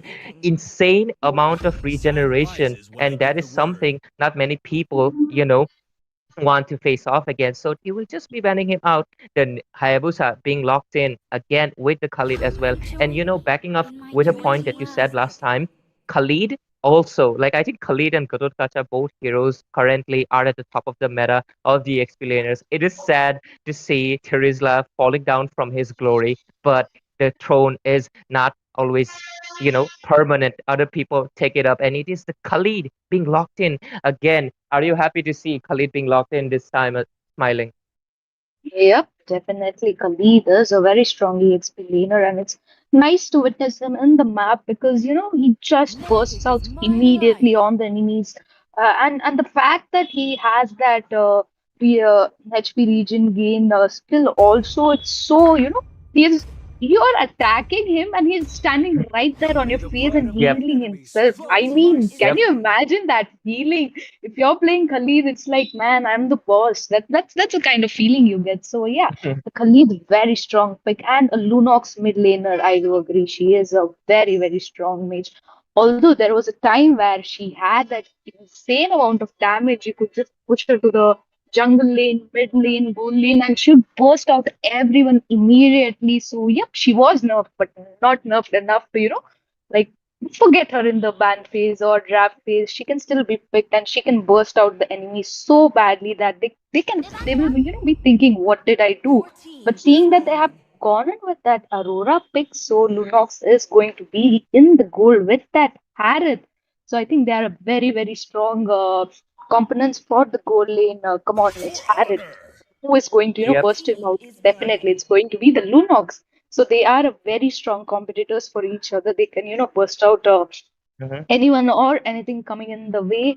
Meanwhile, we can see that Aurora in the mid lane. I do agree, she is very strong. She can just go in with the, freezing freeze and just, make sure that most of the players are just freezed out so harshly that her teammates get an advantage, she get an advantage. So it's definitely a plus point, but we can see a Mincetar pick coming in now. The point here is I know Mincetar is there, but again they can shift him to the EXP as well as the roam. So yeah, they have a plus point. It's again based on the draft. They can switch him very easily, and the draft second draft phases begin. We can see that Tigreal is being banned out, Nolan is being banned out. Right now, Team Upper Moon is lacking a hyper, so it's smart that they ban out the hyper and tank ban, where both the teams are actually missing a roamer. They are limiting the roamer pool for each other. Yep, they have banned out the roamers like two tanks, and with the chip ban, that is three tanks. I almost forgot the teleporting raccoon being not open so far. I thought maybe one of the teams would be picking him quite early on if he was open, but seems like both teams have different strategies under their hands, and they do not wish to utilize the double-edged sword that chip is. With chip, you can teleport five of your teammates, like, and completely make the game into a 5 versus 1 in any lane. But at the same time, there is an issue with chip. your enemies can also teleport with his skills. So I think many people do not, want to take that gamble, and many teams just decide to ban him out, and we are just seeing that. And backing off with what you said, the Minsitar, I think it's an Get everything from groceries to household essentials right from the comfort of your home with the DMart Ready app. Enjoy everyday discounts and offers delivered straight to your doorstep. Download the DMart Ready app and order now. Hotels का इतना low rate? Only on Agora, might. is indeed a fighter, but I think he lacks in that department because you cannot stun as fast as you could if you were in the goal lane, getting all that funneled, all the items that you required. But anyways, with the the ban phase already over, the tank's been banned out, and Aura picked on the side of the upper moons and Xborg as well. And the side of Five Eagles are responding with the Vexana and a Matilda combo. I was low-key expecting there could be a Carmilla combo coming in, considering the amount of, combinations they could have done. But they're deciding to go with the safer option. It is the Matilda with her Eagle ultimate, making sure they can log into one person or retreat at the same time. There's only 30 seconds or so left until we see the last pick coming in from the side of Team Upper Moons. And after that, the draft will be finalized, and we will see what compositions both teams are running. And 5 seconds or so left. Let's see what the Upper Moons are cooking up with. Oh, I just mentioned Carmilla, and there we go. It is instead picked up by the side of the Upper Moons. And now that the draft has been finalized, which draft do you favor a little bit more, Smiling? I mean, both the team look great in the composition, position, and every aspect of the map sense. But honestly speaking, I feel the Akamon might have a little advantage because they have that X-Bog in the jungle. Although Hayabusa is a very strong jungler, he is an assassin himself. He can melt them down, but he needs the farm. He needs some time. It is mainly depending on how. I mean, if I talk about the rotations, okay, Matilda, she can, take her guiding wings and make sure that the rotations are done pretty easily, pretty quick. They can go in for a lot of rombo combos in that state, knowing that there is Minsitar, Harith, and Vexana.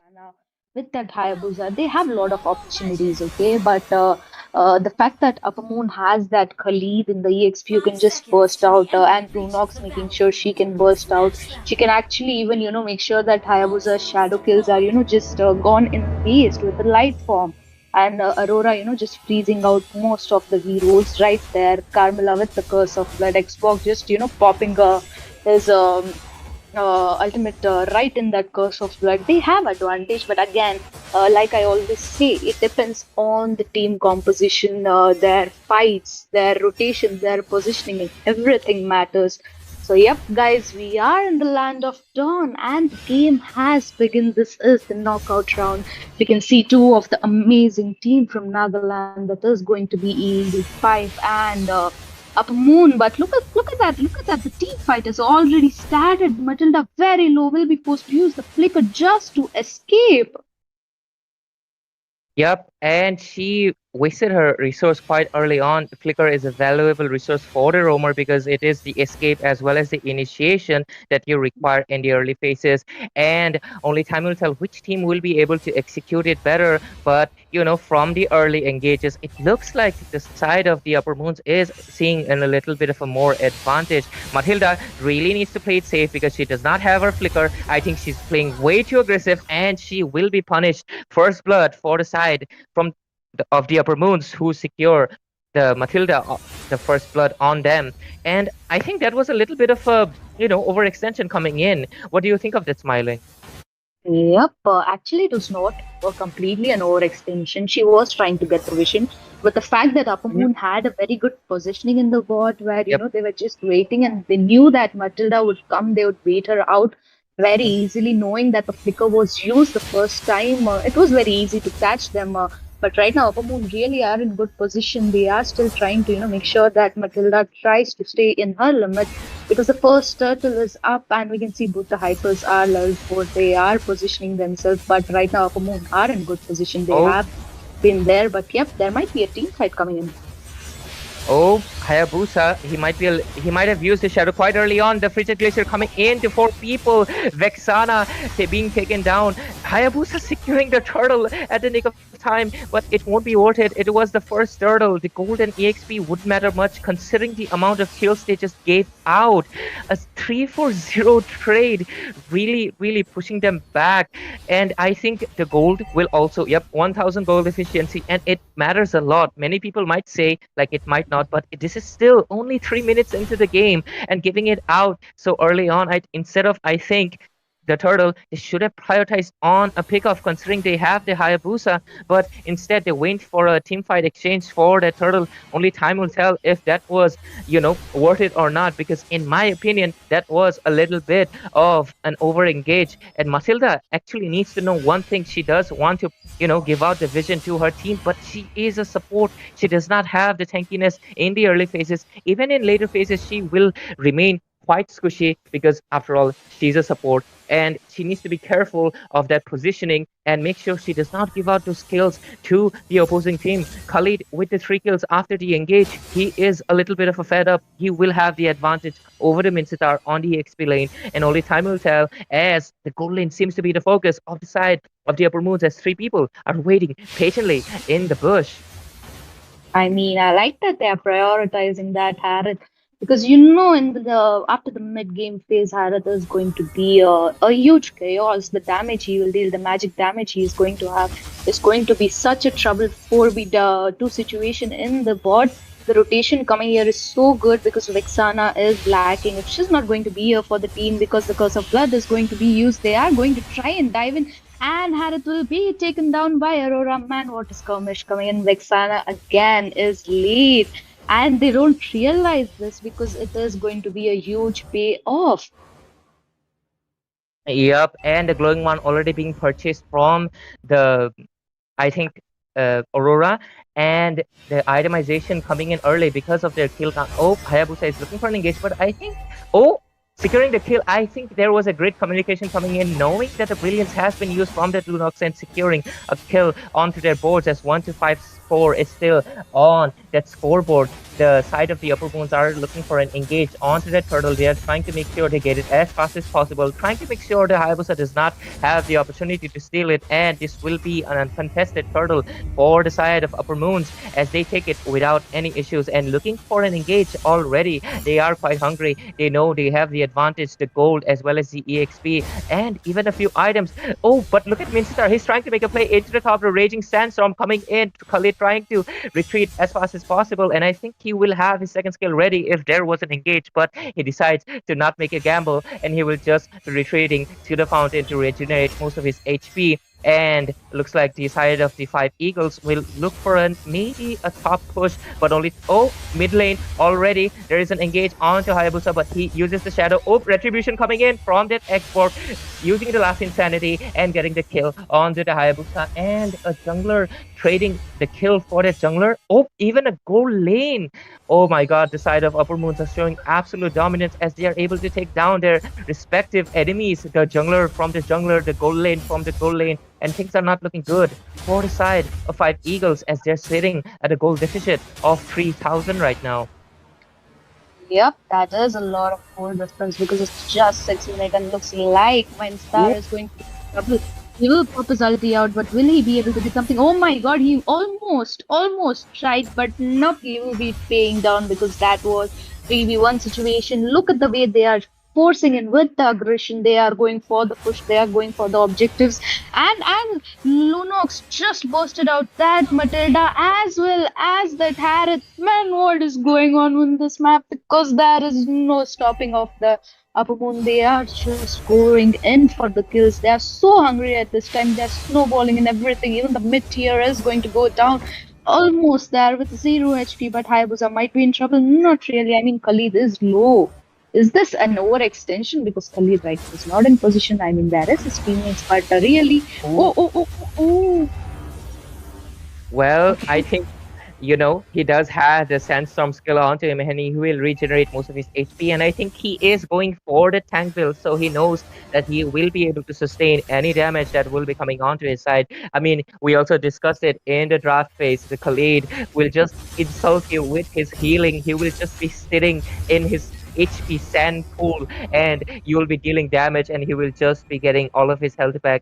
That is such a broken skill, in my opinion, and that is why he has climbed into one of the top EXP laners, and it's really showing.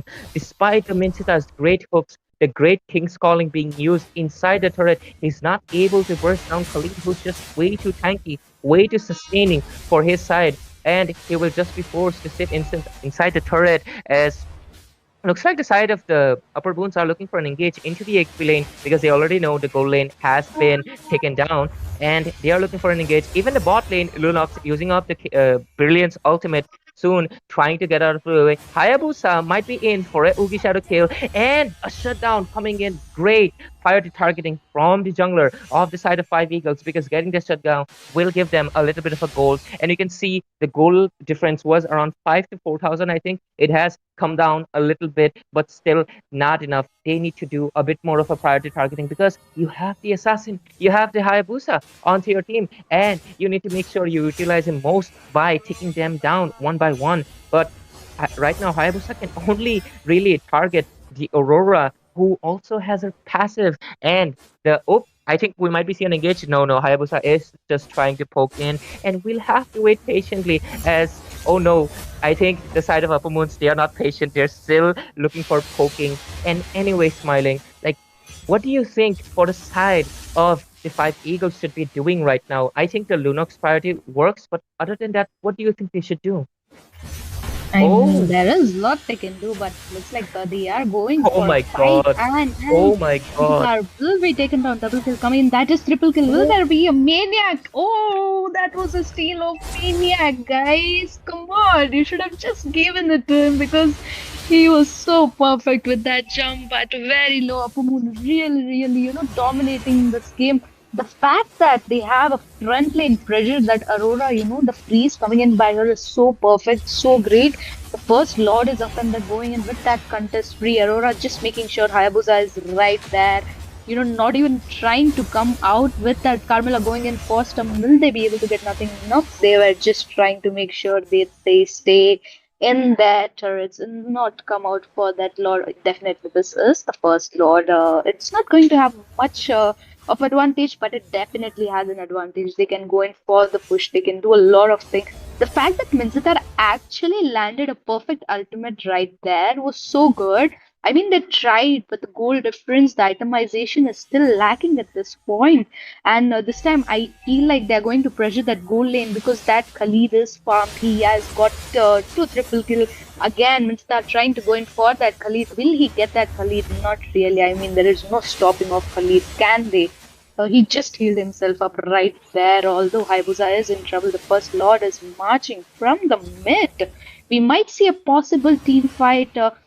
But the fact that Upper Moon are actually, making sure they're getting turrets as well as the kills, because the goal difference is just peaking at this point. The snowball coming is so good. Look at that flicker ultimate coming in by that Aurora, making sure that they are freezed. And Lunox going in with that light form gets nothing. So many flickers used, so many spells used. The Lord is gone, but man, they did try so hard. Yep, the Aurora and the Lunox is just playing so aggressive. Like, they're mages, but they're playing off like assassins right now. They are heading inside the base with their flickers, with their ultimates. They do not care. They are just flexing their goal difference as well as the EXP gap that they have created through the sheer domination as well as their coordinated team fights. The Carmela's Curse of the Blood Moon and Aura's Frigid Glacier just creating all the opportunities for the Xbox to use his last insanity to deal the true damage. And Khalid coming in with his Raging Sandstorm and finishing most of the enemies. We've seen them utilize this strategy multiple times. And for the side of the 5 Eagles, they are not able to have any answer back, any call, they are not able to respond to these engages. They do have the Matilda, but she's also getting frozen frozen because her spell is in cooldown. She does not have purification either. So they're getting stuck inside that freeze. They're getting stuck inside the curse of the blood moon.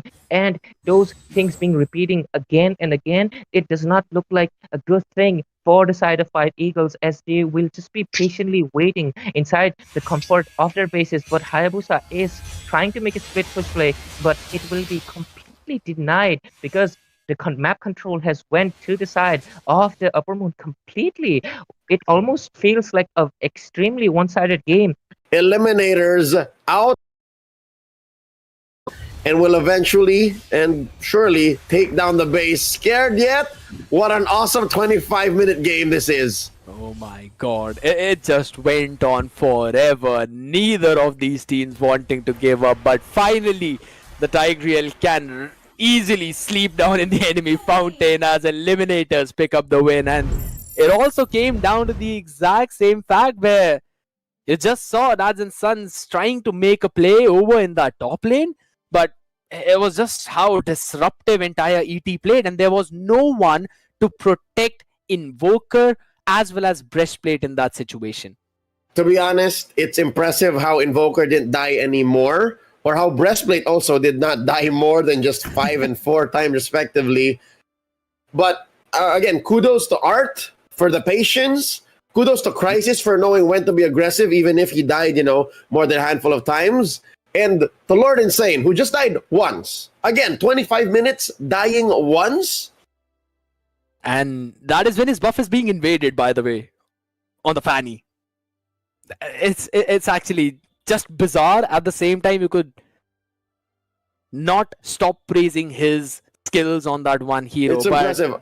I wouldn't blame him if he first picked the Fanny again. Like, if ever I ended up here with you guys and I see Lord Insane pick the Fanny first, by all means. I mean, yeah, he actually did a phenomenal job in that. But again, both the drafts coming down, trying to analyze as to what happened in that entire game, they kind of had that one win condition fact, right? You want a big crowd control setup by Art and Legend if you're eliminators, and on the other side you want Doom to give you a big heavy spins that catches probably 2 or maybe 3, and then you burst them down. There was no other layering on top of it, and that's where I think so that in terms of draft,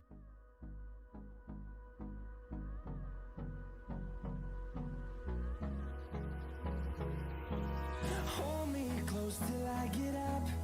Time is barely on our side. I don't wanna waste what's left. The storms we chase are leading us, and love is all we'll ever trust. Yeah, no, I don't wanna waste what's left. And on we'll go, through the wastelands, through the highways, till my shadow turns to sun rays. And on we'll go,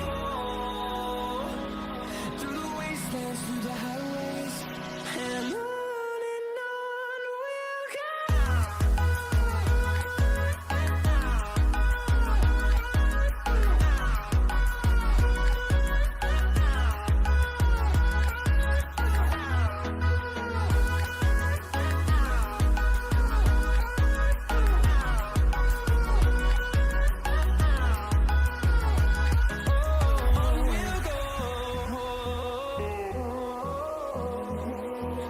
Finding life along the way, melodies we haven't played.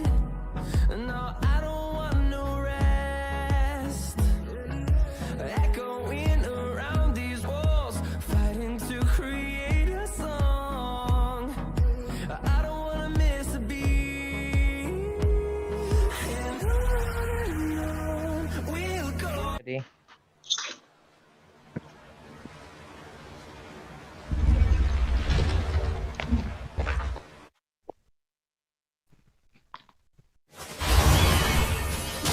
Yep, and we are here. And what do we see that right now?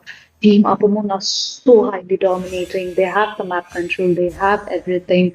Although, again, Hayabusa might be making some flawless mistakes because he is up there doing what? I don't know. I really don't know. Because it is the Lord marching from the top, and this time this is going to be the third Lord, and it is a very enhanced Lord. Will they be able to defend? Is my question because this is a very, very hard defense because Hayabusa is there, although the 5v5 situation is here. The Lord is huge, and it's going to be really hard to stop them. The glacier will be used out. The curse of blood will be used out. People just going in the right form, making sure going in, and two people already down. Nope, it's going to be three people down. So hard to defend. Two people surviving. Will they be able to manage here? I don't really think it's so hard. So they are trying, and I don't think they are going to actually defend. Yep, and the Nexus being taken down from the side of the Upper Moons. And looks like it was almost a one-sided game, but the game was dragged on a little bit because the side of the Upper Moons, they were, I think there was a little bit of a miscommunication from this side. They weren't syncing up their lanes, and the Lord was taken quite late, but they were able to take the victory finally onto their side. And I think, ladies and gentlemen, there was a few technical issues, but we are sorry for the inconvenience, but we are already back, and the match has already been finished between the sides of Five Eagles as well as the Upper Moons. And we can see on the casters deck, our host Jinx is already back. How did you feel about the match, Jinx? Like, what's your opinion on both teams' performances? It was a bit of a domination, definitely Mhm. from the side of Team Upper Moon. But before we say anything, I do have to apologize to you guys. A bit of a glitch happening on, but you guys asked for Leo, and we showed you guys Leo. A bit of a cameo there. We showed you guys credit too. Cameo. So we're just helping you guys out. We're just helping you guys out in the middle of game. I understand it was a bit heartbreaking, especially because it was a bit of a tense time where the stream sort of glitched. But it's fine, you guys. Victory goes to the Upper Moon side now. Complete domination, right? Upper Moon, especially with that Lunox in the gold lane, they just let her get fed, and she was knocking them down like they were bowling pins. What do you guys think, Smiling Ray? You guys cast the whole match. Like, what do you guys think went wrong from the side of Five Eagles? I mean, the Well, Matilda was I think yes, Smiling, go ahead. I mean, Matilda was there, but she was a support. The fact that Akumun actually pressurized on that Harriet so much, making sure it's not being farmed. That Matilda is for off guard. There was Vixana with the deletion coming from him. Her actually was not so great. She was in the mid lane while they were pressurizing the board. It was 4v2 situation. They needed members, but there were no members. And by that, the Lunox and Aurora were getting farmed so highly. I mean, at a point, it felt like Lunox and Aurora were the assassins of the game. They, just used their flicker to bait out the enemies, to kill them, to chase them to that death. So they actually were dominating so goodly, and the map control was so insane. It's just prioritizing the team fights, which actually matter. And I think somewhere where Eagle were lacking. Yeah, Ray, what I are your absolutely thoughts? agree with you. Yep. Was just about to say, like, I think the side of team, the five eagles, they were lacking in the priority targeting, as well as I think there was a little bit of a draft gap, considering they did utilize the Minstar quite well, but Minstar on the XP lane, he was getting absolutely dominated by the Khalid, who also got a triple kill in the early game. I was also mentioning the Carmilla in the early phases of the draft, saying that there could be a lot of combinations made, considering there are both the queens in the game, the Vexana, the Aurora, and one of the teams could have utilized, and it was the side of the Upper Moons who used it to their utmost potential. Anytime there was a team fight, the Curse of the Blood Moon with the Frigid Glacier was absolutely devastating for the opposing side, 45 Eagles, and like even if they were doing a good marking into the Lunox, it was just not sufficient enough.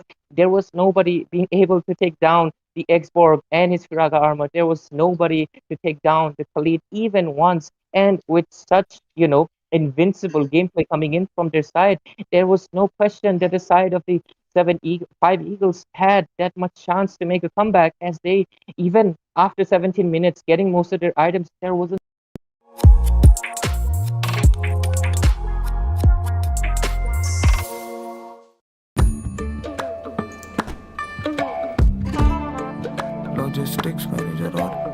40,000 Happy? Indeed. Let jobs find you with Indeed. And I can't just wait to watch which teams will be proceeding on to the next game. I would like to mention one thing that I am from Assam myself in Guwahati, so this is such a big thing for me because it is going to be a land tournament and it will be held in Guwahati. So I will be there to, I will be present as a caster, as an audience or whatever, but only time will tell. But anyways, the registrations are still open. You can still join in. Well, it can be that you can want to prove from your region, or you can just enjoy the skins in the tournament lobby, dear viewers. So download the game and enjoy the anniversary rewards that are still going on. And that is it all from my side. And Jinx, you can take it up. True, you guys. So we are excited to see you for the LAN part, especially Ray. You might get to see him there. Might get to say hello to him. Meanwhile, we did take a bit of time, so we're going to go into the next match very soon. We're going to go Yep. into the break. Upper Moon Demons go on into the next round here. Meanwhile, though, while we're in the break, take the time to download the game, guys. Download MOBA 5v5, make some friends, and join the Northeast Cup. We're excited to see you guys play. Stay tuned.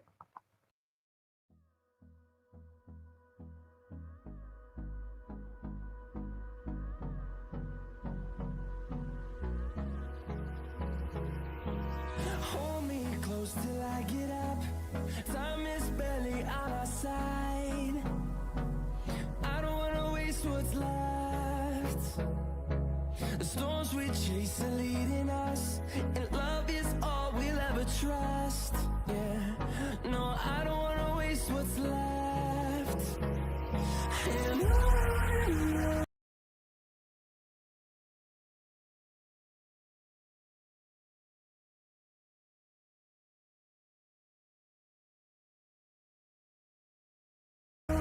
We'll go.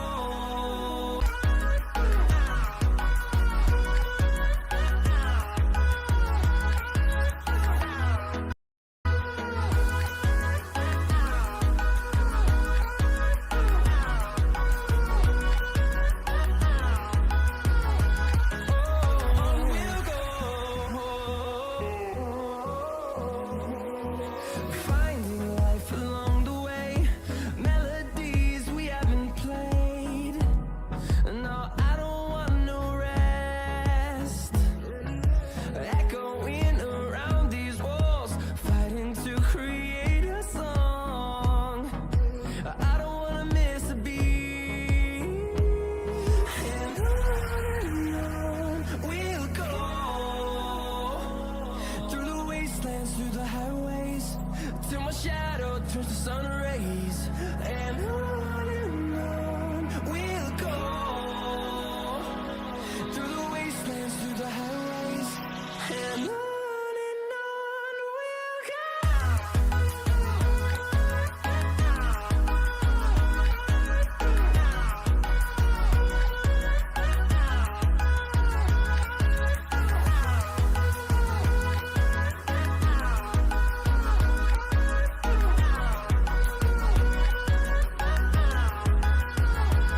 And we'll grow in number, fueled by them to see the horizon, turn us to thousands. And we'll grow in number, fueled by them to see the horizon, turn us to thousands. And on we'll go, through the wastelands, through the highways, till my shadow turns to sun rays.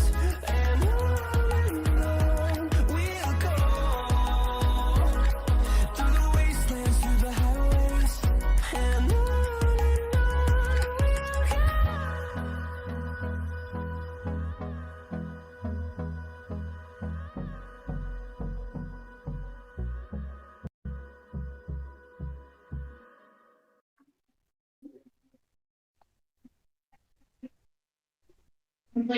Hello and welcome back. We are thrilled to have you with us for an action packed day of competition. Yes, guys, welcome back to the Northeast Cup online qualifiers. It is round one, day two, and this is going to be the match number four. So get ready for the exciting day of the game because we have thrilling raw knockout rounds where each match is a single elimination round. One loses and you're out. So far we have seen some amazing team competing each other.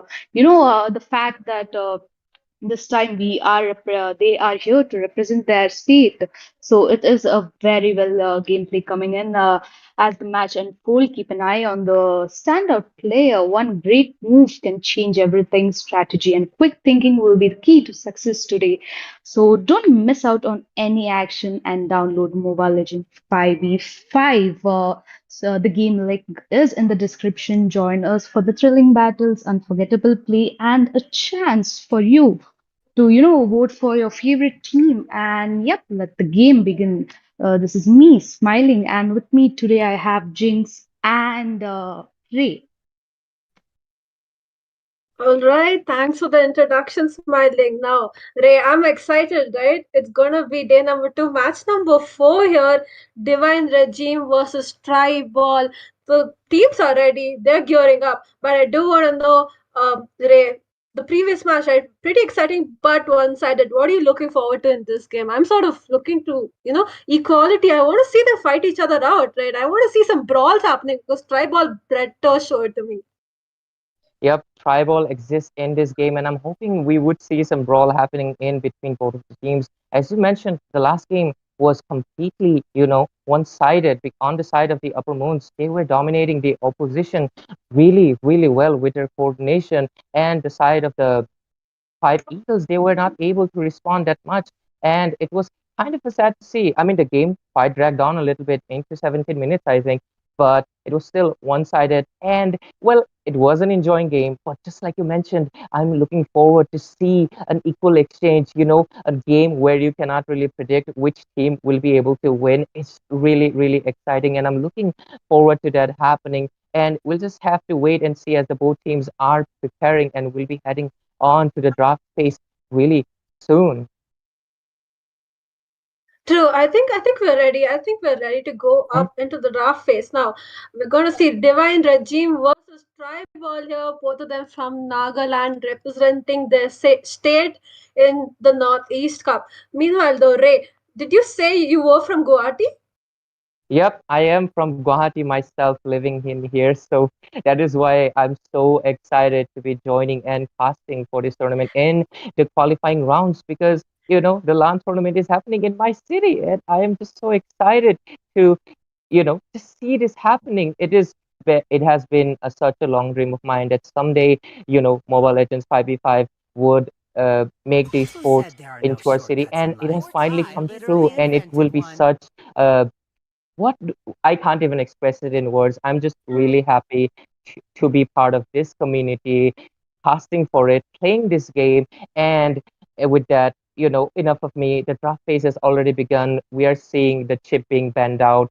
And what do you predict could be happening between both of these teams from Nagaland? Will be duking it out. And with that, you can take it, Tell me, what is your prediction? Will we see any respect bans like the Turizla in the previous match? I'm not sure though. I was going to say the Mhm. Harith. I'm not even kidding. I was going to say the Harith is going to Wow. get banned out. And he does. He gets banned out as soon as possible. We saw it last game. It didn't work out.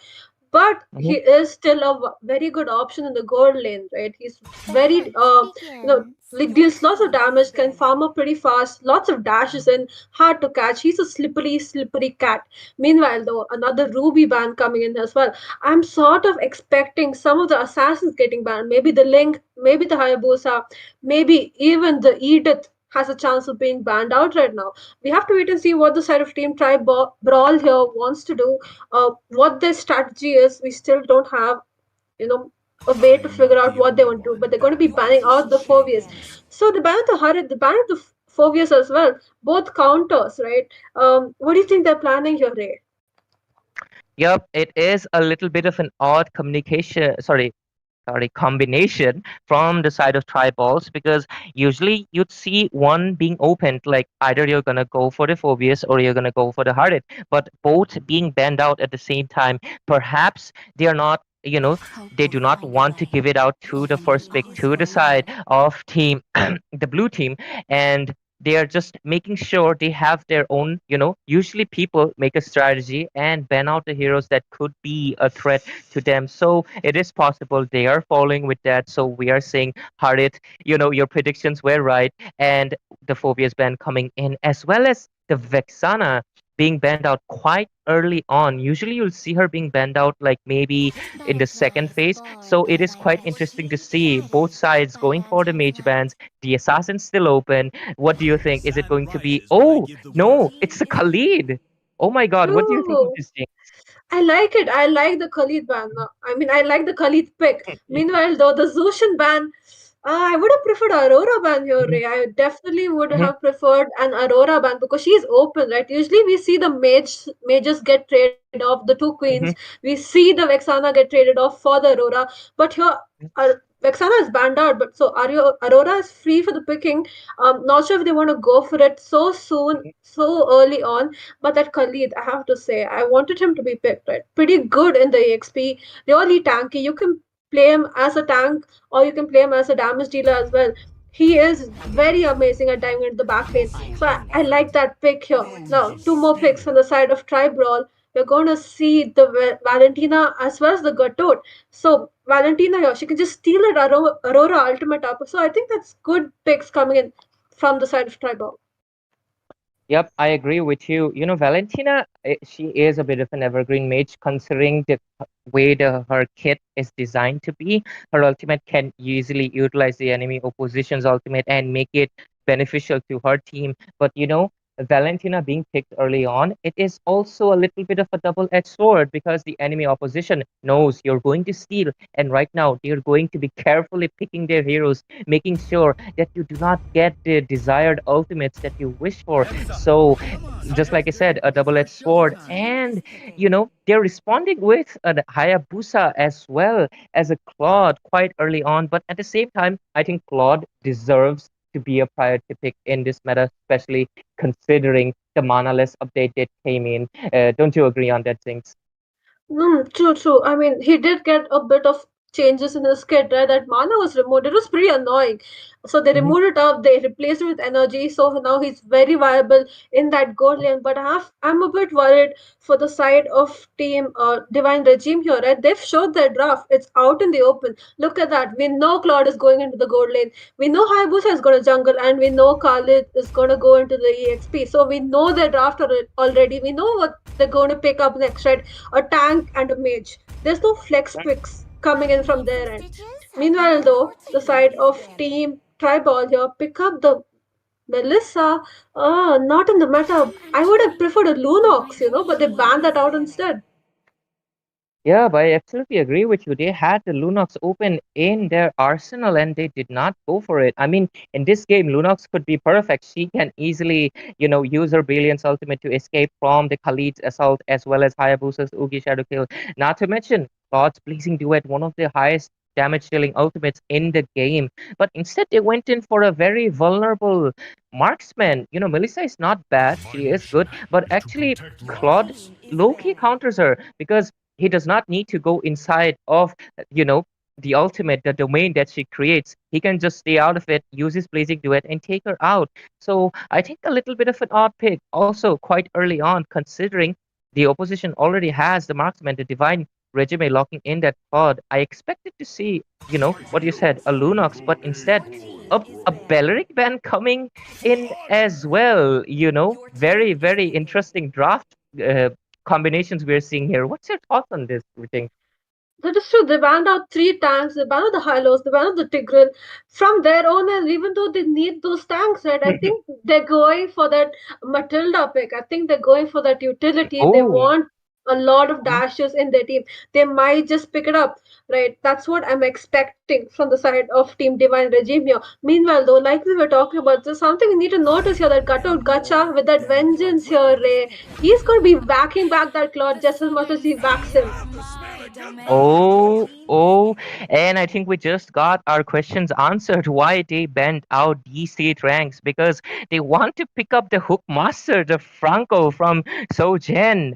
From the side of Divine Regime with the Kadita coming in. It's been a while I've seen a Kadita on these tournaments. Usually, she was all the buzz back then. I think a few seasons ago in the MPL, she was the roamer, she was the EXP, she was the, even the mage, even the gold laner. She was everywhere, but there was a fall from grace and she was not seen anymore. But it is nice to see that in this game we'll be seeing some tidal waves coming in from the side of Divine Regime as we have finally finalized the draft, the Minotaur being locked in from the side of Tribals, and both teams are looking quite good. But although I kind of really am biased a little bit towards the side of Divine Regime, especially because they have a really strong EXP laner, Khalid, but I wouldn't undermine the Gatot Kacha, both strong EXP laners in the meta. What do you think of these things? That is true, but I have to say, I lean towards Tribal here. Look at that. Julian Jungle coming in from there, and they have the Valentina, they have the CC with that Minotaur, and then they have that Gato Gacha as well, just to follow up, right? He's going to be amazing in this team, especially with that Vengeance. I do have to say something about that, the mage pick from the side of Team Divine is means something new, but we are into the game, guys. Meanwhile, though, while the teams start the blue buff and the red buff, whatever they want to go for, download the game. Download MOBA 5v5 from the Play Store. It's available and join the tournament, Northeast Cup. This is gonna be Divine Regime versus Tribe Balls on the red side. And now we see a 4-man, cleaning up the purple buff there. Yep, they are trying to help out the jungler as soon as possible because Julian really needs that level 3. Before that, his jungling speed is quite low, so they are just trying to help out. On the top lane, we are seeing Franco and Claude waiting in for that ambush, but I think Franco will just be backing off because he decides that Melissa will be playing the safe side and there won't be any hooks coming in. He might be going in for the red, but let's see what decisions they could be making. Oh, the hook, the first hook missing in. I thought it almost connected, but anyways, both junglers patient, taking their buffs peacefully, and only time will tell what engages they would be going for, a pick off or not. That is true. I mean, Franco giving a bit of vision, jumps right into that. Julian escapes with just a sliver of HP. Julian does not want to take that risk, provided, Kadita was waiting in that bush for him. So good thinking. I do have to say, though, Franco, probably a comfort pick from the side of Team Divine Regime here. A bit of a skirmish happening in top lane. Hayabusa does go in. Franco, small hook, but they're going to have to retreat. And the first blood actually goes on to the side of Divine Regime because I thought it could be, the Oogie Shadow kill being used quite early on. Hayabusa might have been the priority target, but no. Despite Julian having that early advantage with the level 3, powers scaling, but he was still taken down. Really bad trading. Oh, a hook coming in into Melissa, trying to render her useless. Raren already onto the domination as he is 2-0-2. Things are looking absolutely amazing for the side of Team Divine Regime as they're showing their dominance over the side of Tribals. And is this going to be another one-sided game? Because if you look at the score, it looks like it, Jinx. That is true. I mean, we're still too early to decide, right? First turtle is off. We're going to see a skirmish here. Julian ready to, steal up the turtle there. Karita goes in. Oh, Gatot Kacha diving in with his ultimate, a flicker hook coming in with that bloody hunt. Khalid is taken down. The turtle up for the grabs. Hayabusa is looking for an opportunity, but I think he will not be able to take it because he exhausted his shadows to dodge the Gatot Kacha's ultimate. I think that ultimate from Gatot was really well timed because he was able to zone out. Oh, look at the top lane. I think Melissa should have just recalled, and did she pay off with her life? Minotaur is into the scene. Will he be able to take down Claude? Claude doesn't have the second skill, but Franco is already into the scene. And just like I mentioned, I think that was a good of a trade from the side of the team Tribals, and they are kind of making a little bit of a good pace, That is true, but I have to say, Matilda though, I mean not Matilda, sorry, Melissa, not having a good day in the land of dawn. She is staying on 0-3-0. Her goal lead is nowhere, right? Now Minotaur is gonna babysit her a little in top lane. I think she needs her. She's getting bullied in top lane right now because Franco's rotation is on point, right? He's everywhere his team needs him. Look at him giving a vision in that bush. Now he's gonna be a 2 versus 1 gank in top lane. Is he gonna land another hook? Not sure. On the bot lane, the Khadija was it? Oh no, it was actually the Valentina copying the ultimate from the Khadija with the IMU. Khalid looking in a little bit of a trouble as Gatotkacha is charging in, but I think he does. Oh no, he will just recall, take the safe route, not want to be taken down in the top lane. We might be seeing an engage onto the Melissa, and this is what we were discussing in the draft phase. She does not have any form of immunity skills, and look at that, she is just vulnerable to 4 people. Oh, Gatotkacha also coming in with his ultimate, but Khalid will just be flickering away. But Jinx, we were discussing it. Melissa, she is a marksman that requires to be babysitted constantly until she can get the late power spike compared to, Lunox. And I think they are paying for it. Oh, an engage. And oh, killing spree for Raren. But anyways, what's your thoughts on, the Melissa being ganked so much? I have to say, meanwhile, though, another gang coming in here in top lane. This time, Valentina, in the disguise of Franco gets taken out there. She stole that ultimate. I think that's a good ultimate to take away. But, she needs to get close enough to actually land that, those stuns. But it's not working out for them, especially for Melissa. Right? We're talking about Melissa. She needs some help. That Minotaur better notice her in top lane because she's struggling. She's struggling hard. I think she barely has any gold.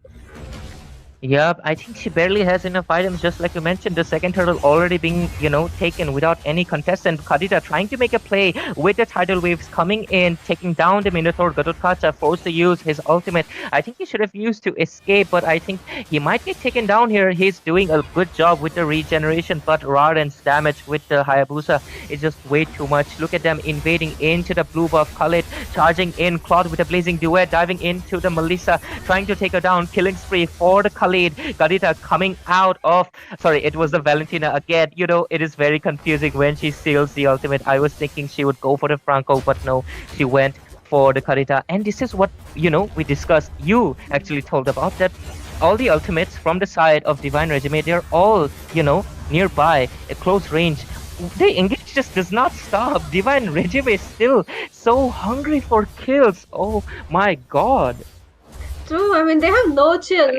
They just went on and on. They want that blood, right? They want to end the game. And I would end the game too. The goal lane now is severely underfarmed, right? Melissa having a very hard time. Khalid goes in, but she just might be able to escape. But that's a 4-man gang coming in there. She is getting bullied hard here, Ray. I sort of feel bad for her. I feel bad for her. Oh my god, what is happening in Gatotkacha diving in onto that Hayabusa shut down. I think that was a little bit of an odd position coming in because Franco already retreated. Franco killing, not killing actually. Franco accidentally hooked that Minotaur into Hayabusa and caused the trouble for him. That was an hilarious scene to see. But just like that, I'm not taking a second to breathe because look at that. They are engaging one after another, every lane from top to bottom. They are not giving us, even a second to breathe. Look at Franco just taunting in. Khalid already into the scene with the sandstorm. Claude with the blazing duet diving in as well. Valentina being taken down. And a double kill for Kirin on that Kadita. Julian looking for a kill. Oh my god, these teams, they are not patient. They want blood. Melissa finally trying to make a play, shut down, but she will also be punished for her aggression. A killing spree for Claude. Oh my god, both teams very impatient and they just want the blood. That is true. I mean, Hayabusa, meanwhile, gets the third turtle. I have to say, the Claude dealing a lot of damage, right? All that bullying he did in top lane definitely working out for him. And the side of Team Divine Regiment, they know what they're doing this game, right? They're pushing down those lanes, they're taking those team fights because they know they can win. Gacha once again coming in, lands on absolutely no one. Not sure why he was using his ultimate there at that point, though. Franco is ready for another team fight. Oh my god, if you look at it, engage so many resources being used left and right. Khalid using the sandstorm to heal himself. Julian trying to make a retreat. Melissa's puppet connecting onto four people. Another hook coming in onto that Minotaur. Gototkacha trying to sustain as much as possible, but there is just not enough damage or sustain. They are not able to take down anyone while their side loses four bodies. Khalid trying to make a little bit of a confident play, but he will just be flickering away. Oh my god, look at the taunt coming in from Hyung on that Khalid. They know they are absolutely dominating. Jinx, we were hoping that we would see an equal match, but Divine Regime proving us wrong, denying that joy as they are proceeding with a complete one-sided play. Look at that Franco. A bit of a trolling here pulls that red buff way far. Melissa once again gets caught out in top lane. Another skirmish, Ray. You cannot breathe this match whatsoever. Yup, this is not a good thing for a hype caster because every moment is a hype. Look at Claude charging in with the blazing duet again and again, but he will be punished for his overextension. But Hayabusa's stacks on the Sky Piercer really helping him secure all those kills. And right now, I'll take a breather. Jinx, what's your analysis for this game? All I can say is absolute domination. Yeah, I think we were wrong, right? We were wrong, especially about Kadita pick. She is doing amazing in this match. That comfort hero, especially the Franco landing all his hooks, landing those hooks, landing those ultimates right where we need him to. He's doing amazing. Lord is our first Lord of the game. If they get this, they might just be able to end the game because the side of Team Tri Brawl here have no damage, no gold, another hook. Another hook on Valentina this time around, though. She has that Kali that she might have been able to escape. But I have to say, Franco doing really, really well. Meanwhile, though, Hayabusa as well as Claude chunking down that lot, they are ready to end the game here. And I would too, with almost like a, 12, I mean, almost like a 8K goal lead. I would end the game. Oh my god, look at Franco with the bloody hunt, but Gototkacha charging in with the ultimate vengeance, popping in left and right, inspires, use clock with a blazing duet, Gototkacha being stuck into midst of four people. There is no options left for him. Hayabusa with the Uki Shadow kill. Just like I said, the wind of nature completely nullifies it and Melissa was able to survive. But how long is the question because the Lord is marching in the mid lane. That is too much in the mid lane and it's going to be a 3 versus 5 here, but okay, 2 versus 5 because that Minotaur gets chunked down pretty quick. They might just be able to end the game here because look at the Lord hits P-Ray. I mean, I think it's over. Oh my god, I was absolutely, not that wrong because I was expecting the Kadita to make the great plays because after all, she picked it because it was the hero that she most excelled at. Julian is still trying to make a play. Claude charging in with that blazing duet. Kadita with that mega kill. Khalid being taken down, but this doesn't matter. They engage because at the end of the day, the Nexus was their priority as they take this game, eliminating the Tri Brawls from this tournament because this is a single elimination. That is true. That was pretty one-sided as well. They were showing a bit of zeal, during the starting of the match. Sadly, though, Tribal could not sustain the damage coming in from that Claude, from that Kadita, and they definitely could not handle some of those Franco hooks. He was right on point. Meanwhile, though, we're going to be going back into the Castle's deck. We're going to, talk a bit with Smiling here. Yep, I am right here. I mean, what a match, man. I was actually, wondering this time maybe we might see a 2-on-2 clash this time. It's not going to be a one-side domination, but who let that Karita cook? There's no stopping her and that Franco with that, magnetic hook, I would say. The way he just kept hooking on one-on-one people, making sure he even hooked the buff, pulling out people so harshly. It was actually a very, very good gameplay coming in by them. That was true. But I have to say, though, Ray Smiling, I think what really affected the side of Team Tribal here, that team fight capabilities that they had, right? That Wombo combos just not landing, lot of disconnects, right? I expected to see that Minotaur go in, stop the Claude, then the Gatagucha following him up, and so that, the Valentina could deal that damage, that Julian could come in. That's something we did not see. They were a bit lost, right? They were following the pace of Divine Regime, and it didn't work out, right? From the start to the end, it was pretty one-sided. I mean, they had a very good lineup. They had everything in the position.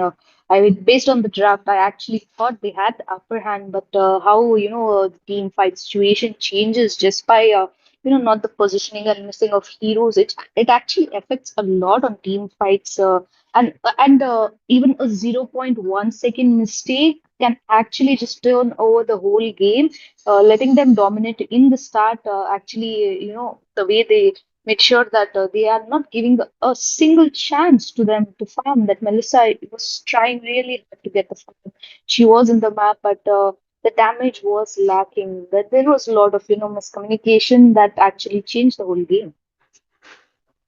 Yep, absolutely agree with you. And I think, usually, just like you mentioned in the previous game, Smiling, the draft where most of the game is decided, and it was decided with the Melissa pick because I think they had the option of the Lunox under their arsenal, but they did not go for it because Lunox could have easily, escaped any of the four-man invasion that were happening into the goal lane. But picking that Melissa, a quite of a vulnerable marksman that requires babysitting, which was not happening at all in that game. Melissa was completely dominated. And when your goal lane is, so badly treated, you cannot really expect her to perform that well into the game and getting all those kills from, the Hayabusa was getting all those Skypiercer stacks from that Melissa. He was able to dominate onto the other lanes, and it was just a beautiful execution on the side of Divine Regime, and they will just be taking this victory onto their side.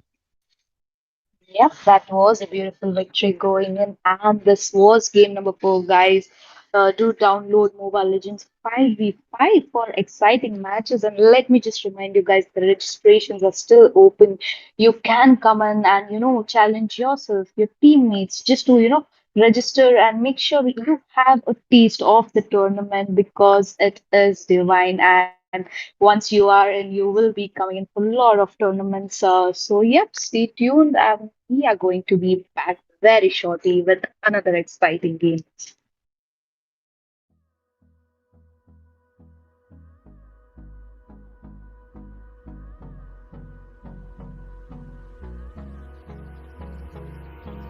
Hold me close till I get up.